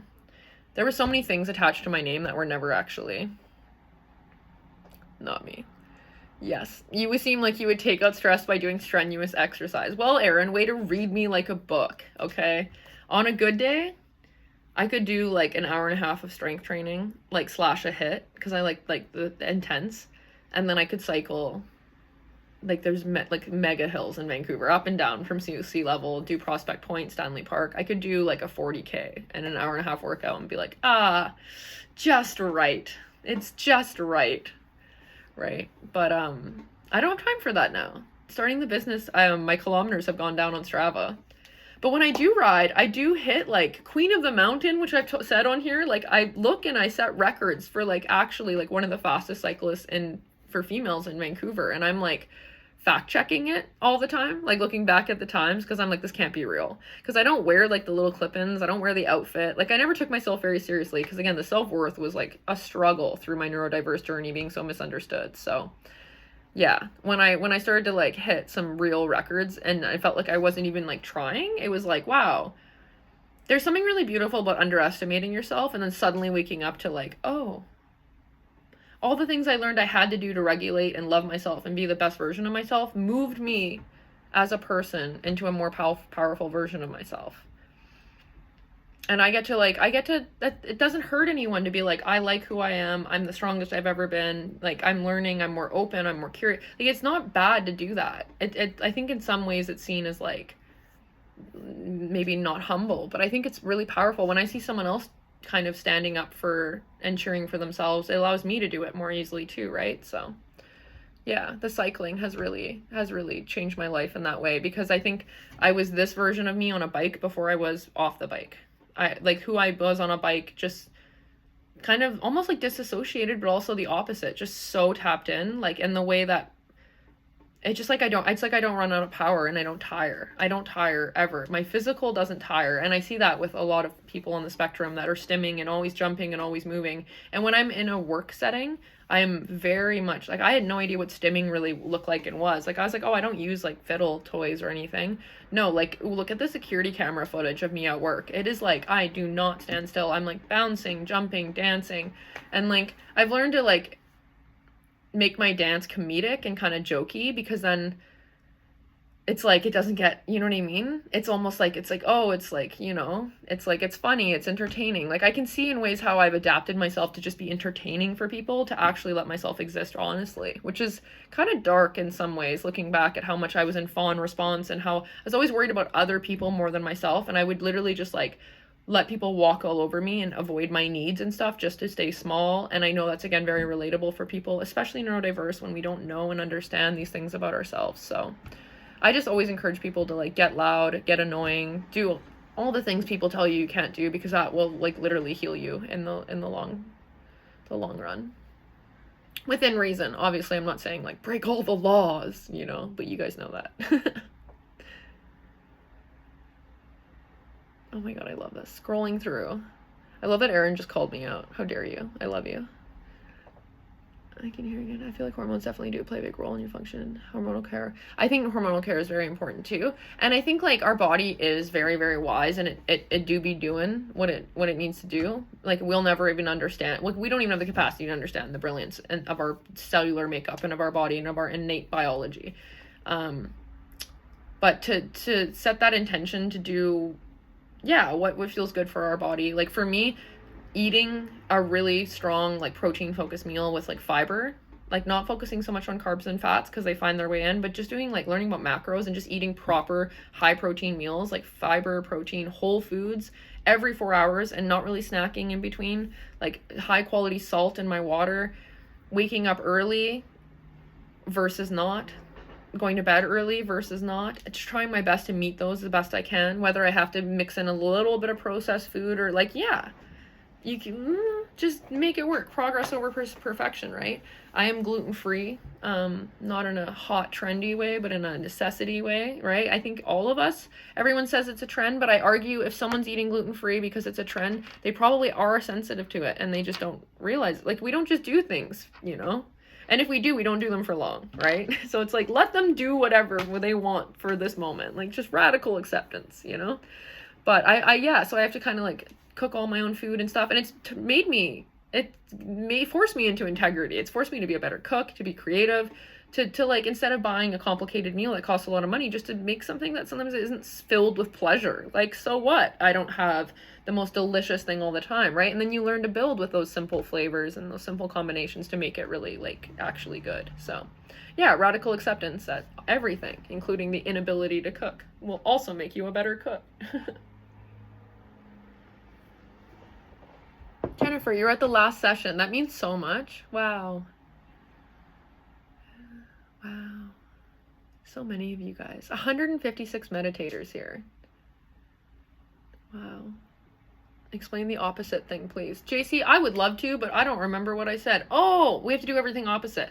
Okay, that one is hard to explain because it's like kind of dependent on, but next time you're in a situation and something's not working the way you want it to, ask yourself like how you could do it opposite and just see what happens. See if there's like a spark or if anything changes for you, because that has been groundbreaking for me. And I even have this little sign in my kitchen. It says, when nothing goes right, go left. And it's like, I never read it until I already learned it, right? The signs were obvious. But yeah, I'm trying to think of an example of how I had to do things opposite. But I didn't have like a traditional, like graduate from high school, go to college, work in a career. Like nothing was traditional for me in terms of dating, relationships, jobs, my family relationships. Like everything kind of went backwards. Like very gifted child, very shy, very talented, very burnt out, very lost, very childish adult, like very backwards, very not demure, very not mindful, you know? But then I look and it's like a classic trajectory for a lot of neurodiverse individuals. So very interesting. But yes, there's ways we can support ourselves. Being open to doing things differently, definitely not comparing ourselves to others, especially when they have different, like a different neuro makeup, right? Supporting the body and the hormones, like Zuri said. Routine, obviously, is always great, but also I think just room enough to sometimes break the routine in the name of life, you know? And just, yeah, that radical acceptance. Like, sometimes I feel kind of disgruntled when I do something that is, like, yes, an enriching experience, but it throws off my sleep schedule or something for the next few days. I'm like, why? And I think that's very human, too, and very, like, on the spectrum. It took me so long to find my comfort zone. Like, I can expand and I don't need to take me out of myself all the time. That's so true. It's true. Like, you don't have to leave yourself to do things. That's just so it, Zuri. Like, you just don't have to, like, abandon yourself to do things. And that's the best feeling. And I feel like I come into that more and more, and that's the best. And that's all I want for everyone here, too. And that's why the space is powerful, impactful, magical, slay, mindful, demure, amazing, unforgettable. Aaron with the awesome questions. I love it. The community here is actually lit. Like, I did not expect it to ever be so, like, powerful so early on. Sometimes I need to be told don't do it. I agree, Aaron. I'm, like, a really big rule follower, but I'm also very literal. So that can get me in all kinds of strange miscommunications or trouble. Great advice based on life experience. Thank you, Aaron. Please share. Sophie, I think you mean my story. I could try to do a quick point form version, but we're already at 1:39, so let me know what you guys want. I am finally writing it, and this was Aaron's idea. Shout out Aaron again, raising the roof endlessly for you, because you were like, is there somewhere we can go and read this on our own? And I was like, no, you would think that there would be, but you just gave me that idea. And I've been working on it, and I was working on it right before I came here, because I was like, it'll be fresh in my mind, but I didn't get it fully done. But I'm gonna get it on. You guys know how to find me off here on my website, and everything's on the profile somewhere there, so you guys can read it. I will have it for sure this week up. But I also think, because you want to not talk about resources off the app, what if I, like, read my story onto a track? You know what I mean? And it was, like, under a talk or lecture instead of, like, meditation, because no one's meditating to this. No one is meditating to this. That would be amazing. It's like, okay, guys, just breathing deeply, get ready. And, like, while you're in theta, I just start, like, hitting you with it. I feel like I would get an email from Insight Timer. They'd be like, and, like, respectfully so, because I feel like the way that they run this app is working, because this is the best part of my week. And everything I do on Insight Timer makes me feel happier and better. More open, more observant, more mindful, more demure. So anyway, just looking at my story. We could go over it. I just worry I'm going to talk forever, ever once I start going into it. We can do it next week from the beginning, and I will make myself do it. Or I can do it now. We could do a guided meditation.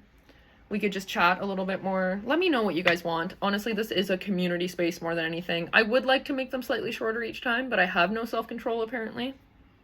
Hey, at least my self-control is low in places that, you know, like in my past, maybe I had more self-sabotaging habits and behaviors, but now it's just yapping to people who actually like what I have to say. Thank you. And exercising. Like, I exercise too much because I'm like, damn, that's good. Damn. It's like the only time you can turn off your mind as a neurodiverse person. It's like, damn, I feel everything. I'm alive, you know? Which Aaron called me out for earlier, so. He's essentially running this space with me, and so is Zuri. Honestly, you guys we're all just like, this is a team effort, and I'm the one up here for God knows why. I don't look right at the camera. I'm glad you think so, Peter, because honestly, imagine if no one here found me funny and they were just like, I've literally lived most of my life like in those settings, so this is very healing for me. I still love what you said, Zuri. I'm just going to say that one more time. It took me so long to find my comfort zone. Like, I can expand, and I don't need to take me out of myself all the time. Please. Yes, everyone. On everyone. All of us, forever. Okay. Reading the comments. Okay.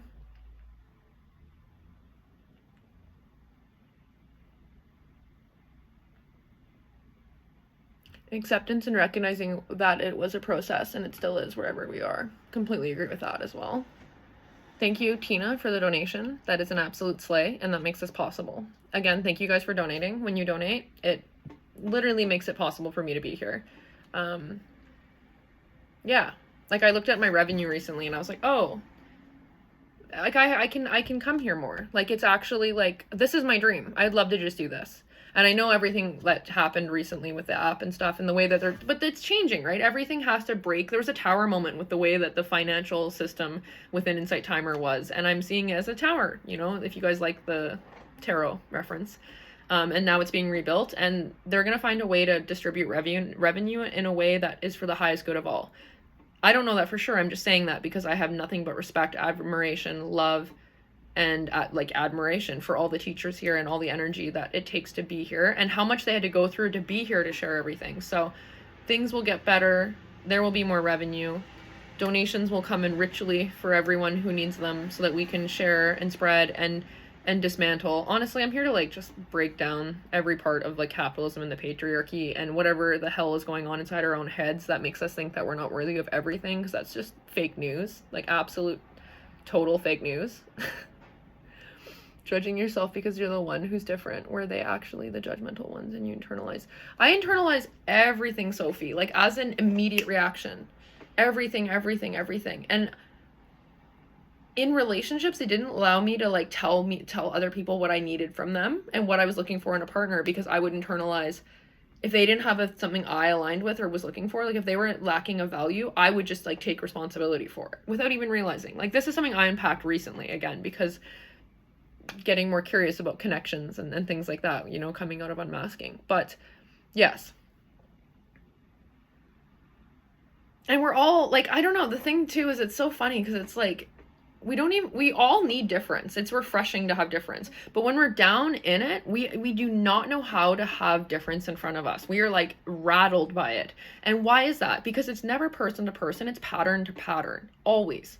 It is like our childhood pattern. It is like how we were treated for being different that we then project on others. Like people are not consciously being like, you're different, that's dumb. Like we love color. We love everything, right? So I think it's a pattern more than a person. And that's why I always have empathy. If I can, remember to step back and be like, who hurt you? Like, what made you like this? Without saying that, right? Like, just having a lot of empathy and curiosity for people, where they're coming from and why. If they can't accept us, that means they can't probably accept themselves. And that sounds brutal.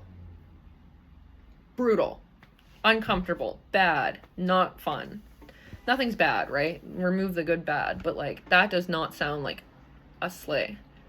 Internally. And I think we've all been there. We've all moved through something in our lives where we were mad at ourselves. And when you kind of get out of that for the first time and breathe your first air of like, oh, maybe I'm not terrible. Like sometimes I just be home, you know, working on stuff inside, and I think, oh, I'm so this, I'm so that. Then I go in the world and I see how like simple other people are in the best way. I'm like, oh, okay. We're doing like, yeah, we're just doing stuff. We don't have to be perfect at it. Okay. Healing. Your inadequacy is healing. No. Because if anyone looked at me, like they would see me as inadequate in so many ways, because the way I present, like I am disabled, arguably, in capitalism. I'm very delayed processing. I'm very executive dysfunction. I try so hard, but there's some things I just, like in the world, I just like will seem slow or wrong or bad to other people. And I'm totally accepting of that, because I'm like, yeah, that's it. That's basically it. Meet me on one day, meet me on another, right? There's so many people that have said that. Like, you caught me on one angle.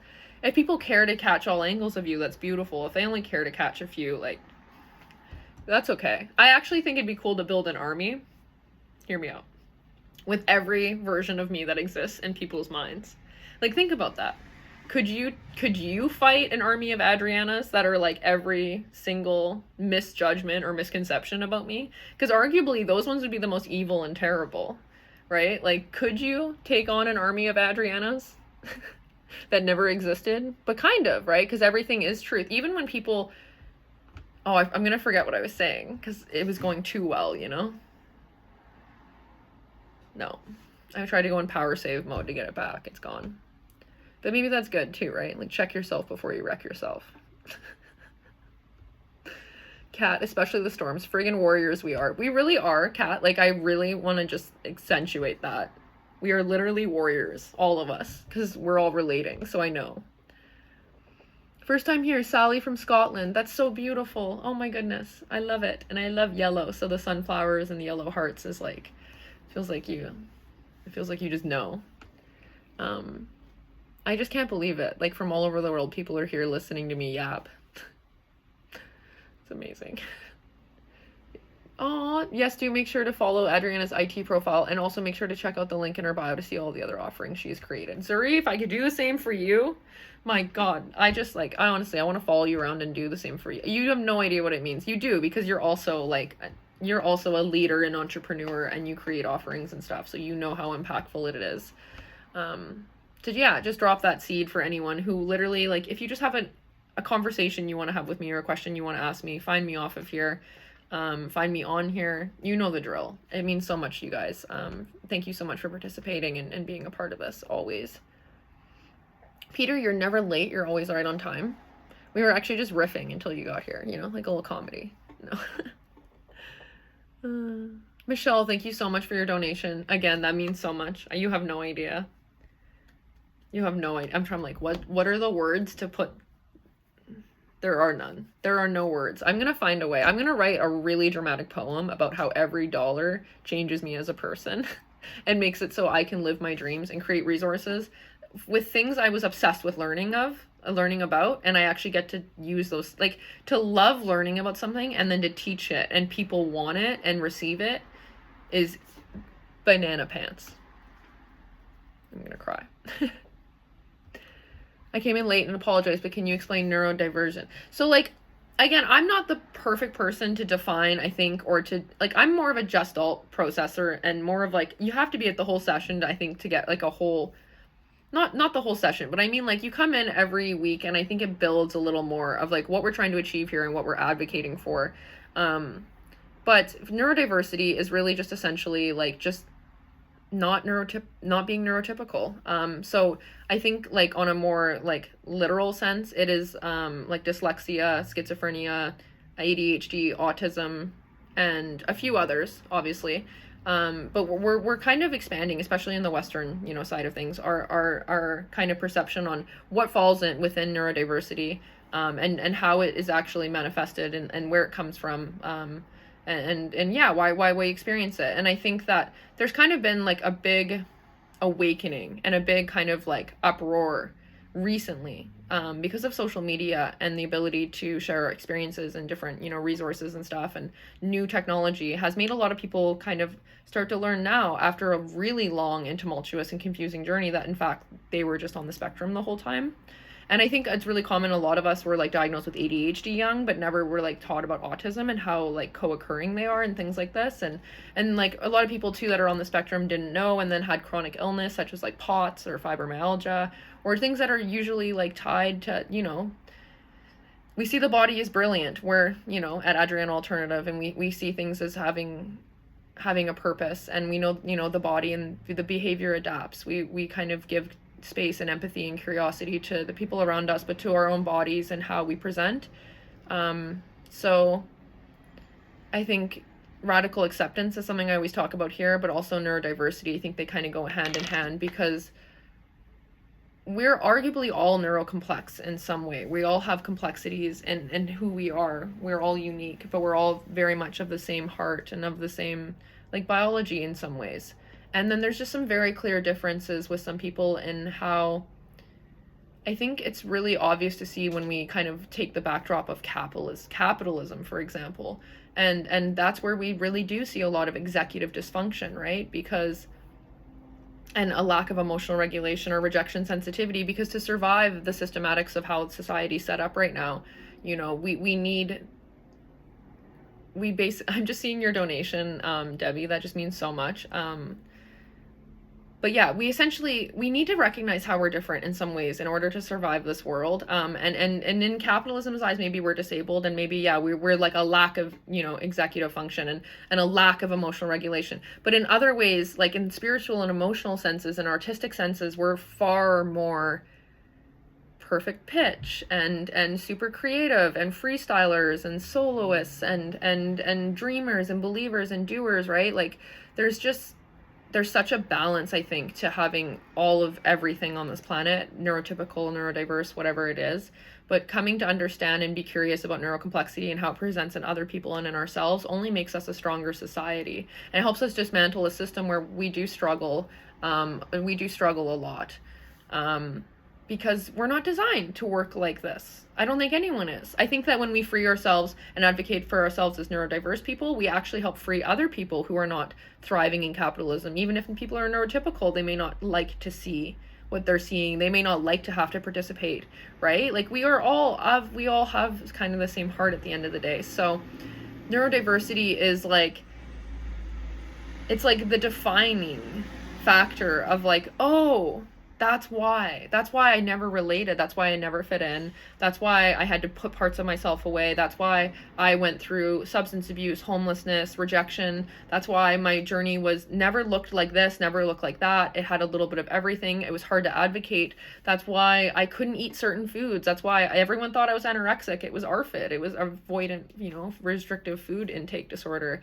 Everyone thought it was anxiety. It was overstimulation. So I'm like, can I define these things simply? No. I think that's why this space is so impactful, is I take off the pressure to do it, and I just say, like, just watch what we share and what I share and what resonates with you when we talk about neurodiversity, and let that be its definition. I think that when we let each other kind of build our own perception and definition of it, it's so much more powerful and impactful. Because I kind of was fed because it was still early in like this kind of TikTok breakthrough, right? Everyone's saying, oh, every white girl has autism now. It's like, what if they do? So what if they do? Like what happens, right? Some people realize later, oh, it wasn't autism, it was something else. Great. I did that with everything. I was literally diagnosed with so many things that were not true in hindsight. We just didn't have the research and the representation for what late diagnosed, highly masked, or, different minorities, women present. So neurodiversity is that. It is the diversity of how our brain works and how our nervous system functions and how we work in this world. And if we took away capitalism and the patriarchy, arguably, would we know? I don't know. Would we know? Would the labels be the same? I don't know. I like to play with this all, right? Because nothing is really, it's all theory at the end of the day. And that's really cool, and that helps me breathe too. When I'm like, oh, well, none of us really know anything. We're all just trying to figure it out and honor ourselves and others. And if we're not honoring ourselves and others, we're going to get slapped. Like, our experiences will knock us into learning to do that, right? Or continuing to go through a lot of suffering and confusion. So, and my journey is that too, right? Like, I think my experiences, at a point I asked myself, like, was there something I could have done differently to like have less of it? But I don't know if I would have. I don't know. It's all really beautiful, and I have the radical acceptance now. I know, in the hard parts, it's very raw, very vulnerable, very not demure. And I still have them. I would be lying through my teeth if I said, oh, everything's good now. I'm an Insight Timer teacher. Everything's great. I'm such a slay. I slay all day. Like, no. I still have huge breakdowns, huge sensory overwhelm. I still have, even Aaron said that. He's like, you seem so like put together. I was like, let's fly Aaron out for a 72-hour experiment to see how many times I cry. I'm like, I don't have it together, but I also do. So that's, I think, the beautiful thing is that in not needing to have it together and just having radical acceptance for all of it, I am the most together I've ever been. AJ, when I was younger, I felt like a freak, but then I just assumed that everyone secretly thinks the same way I do. I totally feel the same. I love the way you put that into words. But we're pretending they are normal to fit in and feel better. I thought we were all doing that too. I literally thought we all had the same inner world. Like, we're all actually the same in our differences. Once I accepted this, I was much happier in my own skin. AJ, I just wrote that paragraph in my story where I tried to explain that exact thing. And that's why this space is so life-changing, because, like, we are literally not alone in anything. And I learned that at the Open Hearts Club with Jessica Amos too. Like, every unique experience I was having that I barely wanted to type out because I'm like, what's the point? Exactly, point for point. Look how many people are hurting too. Like, look how many of 156 people have that same experience and thought the same thing. And now we find each other. Dude, imagine being 6 years old, 7 years old and saying, don't worry, we're going to make a club when we're older. Guys, I did that. I made the club. Should we make a tree fort? I don't know. I think we should make a tree fort. How do we get funding for that? Is that what the donations? No. Guys, the donations are for resources, okay? Not for tree forts. But if you donate, it helps me put up more resources and create more things like this so we can all make a tree fort. Hello from Surrey, UK. It's 8:30 p.m. here. This is my first time to check in. My 2 sons and husband are keen cyclists, and my 2 grandsons are becoming good cyclists too. In fact, my youngest son and his 2 sons are so mountain biking at Whistler right now. I have never taken the plunge to go, but I need to do it. I'm going to rent a bike, and I'm going to do the green runs. I have skied Whistler a bit, and that is, again, I looked at myself in the mirror after doing that, and I was like, she's cool. She's a badass. My skiing and my cycling journey has made me the coolest, like, SSX tricky version of myself. Like, I used to play that video game growing up and be like, if only I could be this cool. I always thought, I was like, I'm a skater girl, right? Like, I'm a skater girl. And getting into, like, my most athletic self. Turns out I always was an athlete. I always was an athlete, and I never knew it. I literally had to get Queen of the Mountain, like fastest ever female cyclist on the segment, for me to be like, I'm an athlete? What is this? There's no way. There's no way. That would be excellent if you recorded it. Yeah, see, I was thinking about recording this and then using it somehow. I don't know. I need advice, guys. If anyone's good at, like, anything to do, like, on the business front, I'm good at this. I'm good at showing up and doing the things. But everything else, I need help. Anyone who has opportunities where I can speak and I can do this more, anyone who has ideas, anyone everywhere, help me all the time. I am putting that into the universe. I am open to interdependence and being supported and SOS. Michelle, I want more Adriana, not less. Well, that's what I was thinking, is if we do these at 2 hours max, like 1 hour, 1.5 hours, and then 2 hours max, then I could do more through the week, rather than, like, because I think I burn out because I have such anticipation for Thursday, and then I miss you guys, and then I get in it, and I'm like, I miss you guys so much, this is so amazing, and then I don't want to leave. And then it's like repeat. I think if I, like, kept this one shorter, and then did one on Tuesday, and if I got better at managing the content, I was going to try to do something with my first 10 videos. And then I realized after a lot of obstacles that I might just radically accept that those are just not going to go anywhere. I don't know how long they stay on, like, the Insight Timer page, but you can't, like, download them. Like, they're not really designed to be shared, I don't think. So I'm trying to figure out a way to do it that's, like, just, yeah, honors the whole, all of it, all the content and everyone involved. Yeah. I don't know. I'm trying to find, like, what the best way to do this is. If anyone knows any teachers too that have mastered this and done it, I don't know. I literally have my phone set up right beside me right here, and I'm recording it. It's kind of a weird angle, I won't lie, like this. And I don't know how I'm gonna sit and cut all of it.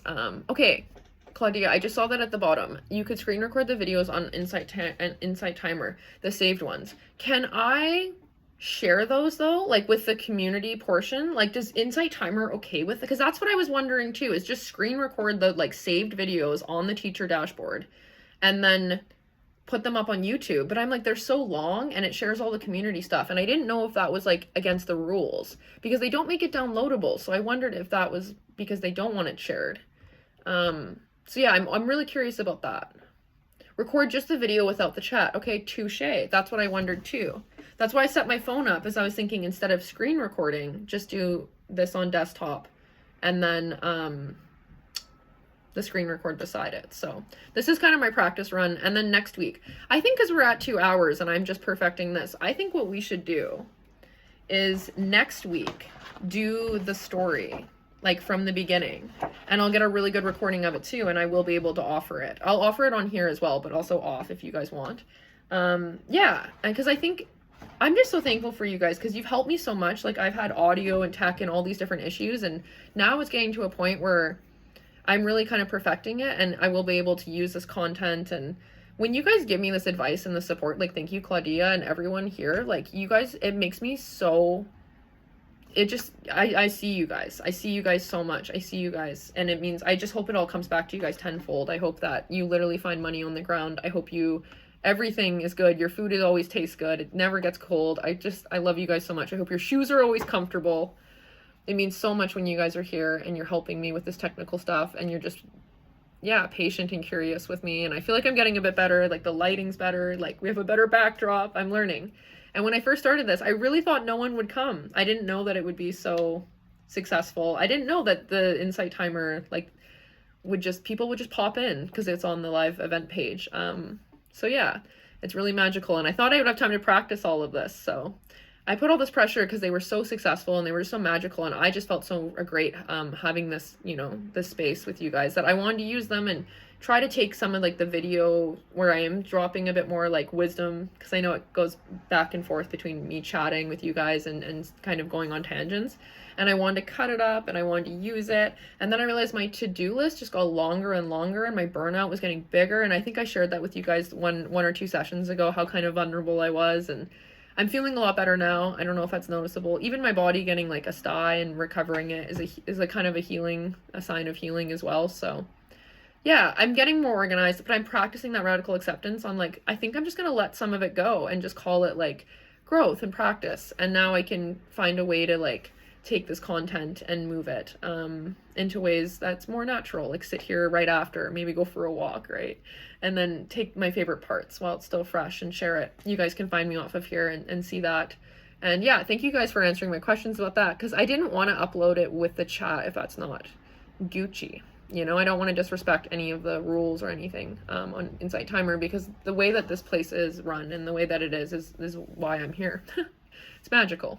So I really appreciate you guys. And I think, yeah, let's do that. Let's do the story next week. Who's mad? Or happy or excited?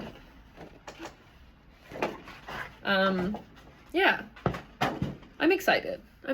I really wanted to do it this week, but I feel like, yeah, that's true. I could always just email them. I'm oddly shy about it. I'm like, excuse me, Insight Timer? I would like to know. Like, I don't know. I just feel so like, I'm still learning to take myself seriously some ways in all of this, Like my first time ever teaching, I was like, guys, I'm not really a teacher. I'm just a girl. I just want to check with the comments one more time. We are at 2 hours, so I feel like we should probably wrap it up. I just don't want to. I'm just gonna like embrace this moment right here of like all 156 of us right now vibing. We just vibed for 2 hours. I feel so much better. I feel so much brighter. And it's not just the really bright light in my face. Like I feel so much more attuned and aligned with myself, and I just want to absorb it fully. And I'll go out in this week and I'll get as many resources polished and printed and off to the presses and on the website and more things here. I have so many tracks coming here. I just learned how to audio edit. She can't be stopped now. Okay? Unstoppable. Dropping tracks like no other. Cleaning up the audio myself. I feel like an engineer, okay? Don't tell me I'm not. I'm like, damn, NASA, is that you? No, it's really easy. I just feel really cool doing it. Best case scenario, right? All the other work I don't want to do. I just like to provide and teach and share my resources. I don't actually like to like do the end, like the page numbers and uploading it in the back end of the website and SEO. I'm like, help. I put on my Pomodoro app and bait myself. I'm like, you can have one piece of chocolate when you finish this task. And I know you're not supposed to bait yourself like a golden retriever, But what if I'm opposite? And what if that's what works for me? See, there's an example, okay? They say that like with weight loss too. Like your treat shouldn't be food, right? You're not a dog. Absolutely not. I am a dog. I am a dog, okay? I'm doing a workout. I get a little mint arrow, a mini one, okay? Or something delicious in my fridge. It's like, oh no, that snack's gonna be really good after this bike ride. Or I'll literally, like yesterday I didn't want to go on a bike ride and I was like, oh, I might just go get a little treat at Choices on the way home. And I did like 15, 16K, which is not a lot for me, but I also am trying to go to bed earlier and I started later. And just baiting myself to get a treat got me out, and then I ended up not even needing the treat because I could tell the dopamine was provided by the workout. And I didn't actually need a little treat. I was just craving dopamine. So learning about your neurodiversity is really helpful because you get to see like, oh, our dopamine release system is different. Like the way we produce and yeah, hormones, feelings, thoughts. It's all a little different. We're all a little bit special in our own way. And I say that with so much love and radical acceptance, because man, I was hard on myself. And yeah, where you're down in one section, you're up in another, and that's just the beauty of it. So yeah, does anyone have any final thoughts they'd like to go over? Any questions? Is everyone clearing their schedules for next Thursday so we can do the story properly? Can I get a hoo yeah? Hoo yeah. Hoo yeah. Yeah, hearts, that's a good, yeah, I'll take that. It's a confirmation. Each heart is an RSVP to a future. Debbie, I don't think I thanked you for your donation. I just saw that now. Thank you so much. That means so much. Also, the army of Adrianas. That's hilarious. You guys are so welcome for that visual. How do you keep your sanity if you're internalizing everything? Because I have to catch myself, Peter. I burn out if I don't, like, I either catch myself doing it and I'm like, oh, or I'm on the ground screaming because I did it and I'm already at burnout from it. It's one or the other. That's why radical acceptance is great, because if you remember to apply it, it's like, oh, I'm doing that thing again. Like, is this about me? And I think because I love integrity so much and self-responsibility and any connection or anything I'm doing, I'm like, well, how can this be me? Like, how can I step up to the plate? How can I be more? Like, it's me in a growth mindset, but it's almost toxic. I'll be like, oh, I can do more. I assume they're doing just as much internal work, and they're not, right? Usually. So yeah, don't do the work for yourself and others. That's been a very real lesson that I've learned, and I still learn it. And if I'm really overstimulated and I'm like really like, I'm like, you know, in child's pose, or like, yeah, everything's loud, or I feel the need to like, it's always because I'm internalizing someone else's drama. Like, my biggest overstimulation is emotional stuff, or things not being true, or what I thought was true. That's crazy. Like, I don't know how to describe it, but that is like really what like throws me the hardest and the fastest, is like, yeah, I am very literal, and when people say they're going to do something, or like I think I have to do something, like I really, like I sometimes can't see around it, the black and white thinking. There's all these things that you learn about, right, when you find like awesome influencers on Instagram or TikTok or whatever it is, or if you find like Dr. Kim Sage, who is like a psychiatrist or psychologist, or, you know, clinical counselor, I think Method MPLS Creative. I'll put some resources like in the community group, but yeah, and they start talking about all these things that, oh, I do have black and white thinking, oh, I do have executive dysfunction, right? Like, it's amazing, because then we get to actually know what it is and accommodate it, which is so relieving. Great to find you again. We'll be back, and good wishes to you. Debbie, that means so much. That means so much. I'm so excited to have you guys back. I'm already sad that it's like gonna be a week, but again, you guys know how to find me off of here, off the profile or anything. Michelle, you are like the best. I love having you here. I really mean that from the bottom of my heart. Like, your words heal my brain, and every version of myself that was told it was too much and it was annoying or it was bad or it wasn't ready. Oh, you're just not ready. You know, you always hear, oh, you're not ready. It's like, no, I'm just not being accommodated, or I'm in the wrong environment. Please do a live for Australian time zone too. 10 or 11 a.m. or afternoon time, Oz time, first timer. And you have no idea how much I need to hear this. I need you in my life. Kat, I will literally move mountains to do that, okay? Like, that means if you say directly to do, I will do it. Y'all just gotta tell me exactly what you want, and I will do it.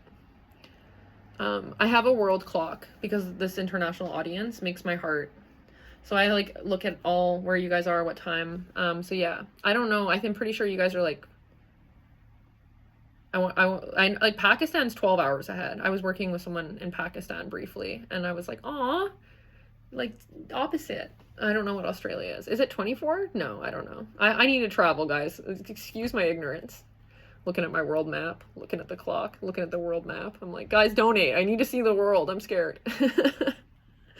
Oh, Ella, were you here last time? I swear you were.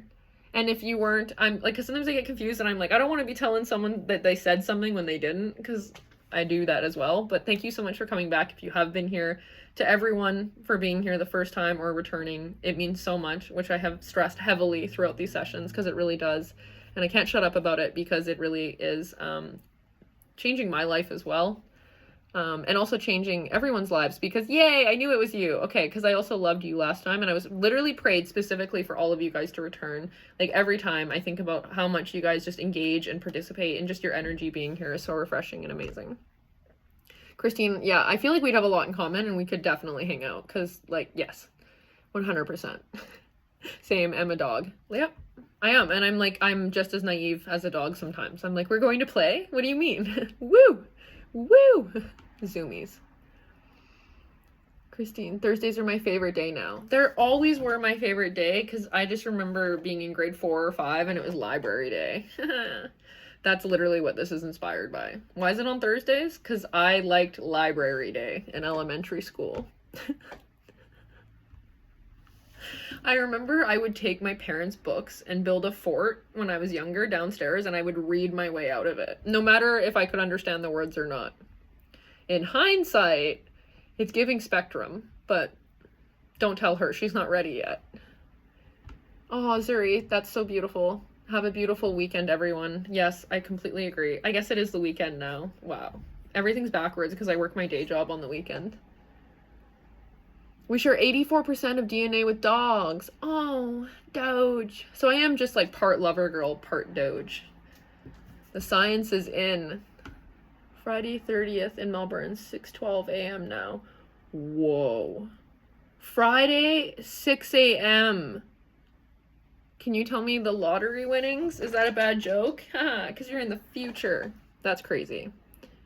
I actually have a friend moving to Australia and I'm not ready to process it yet, so...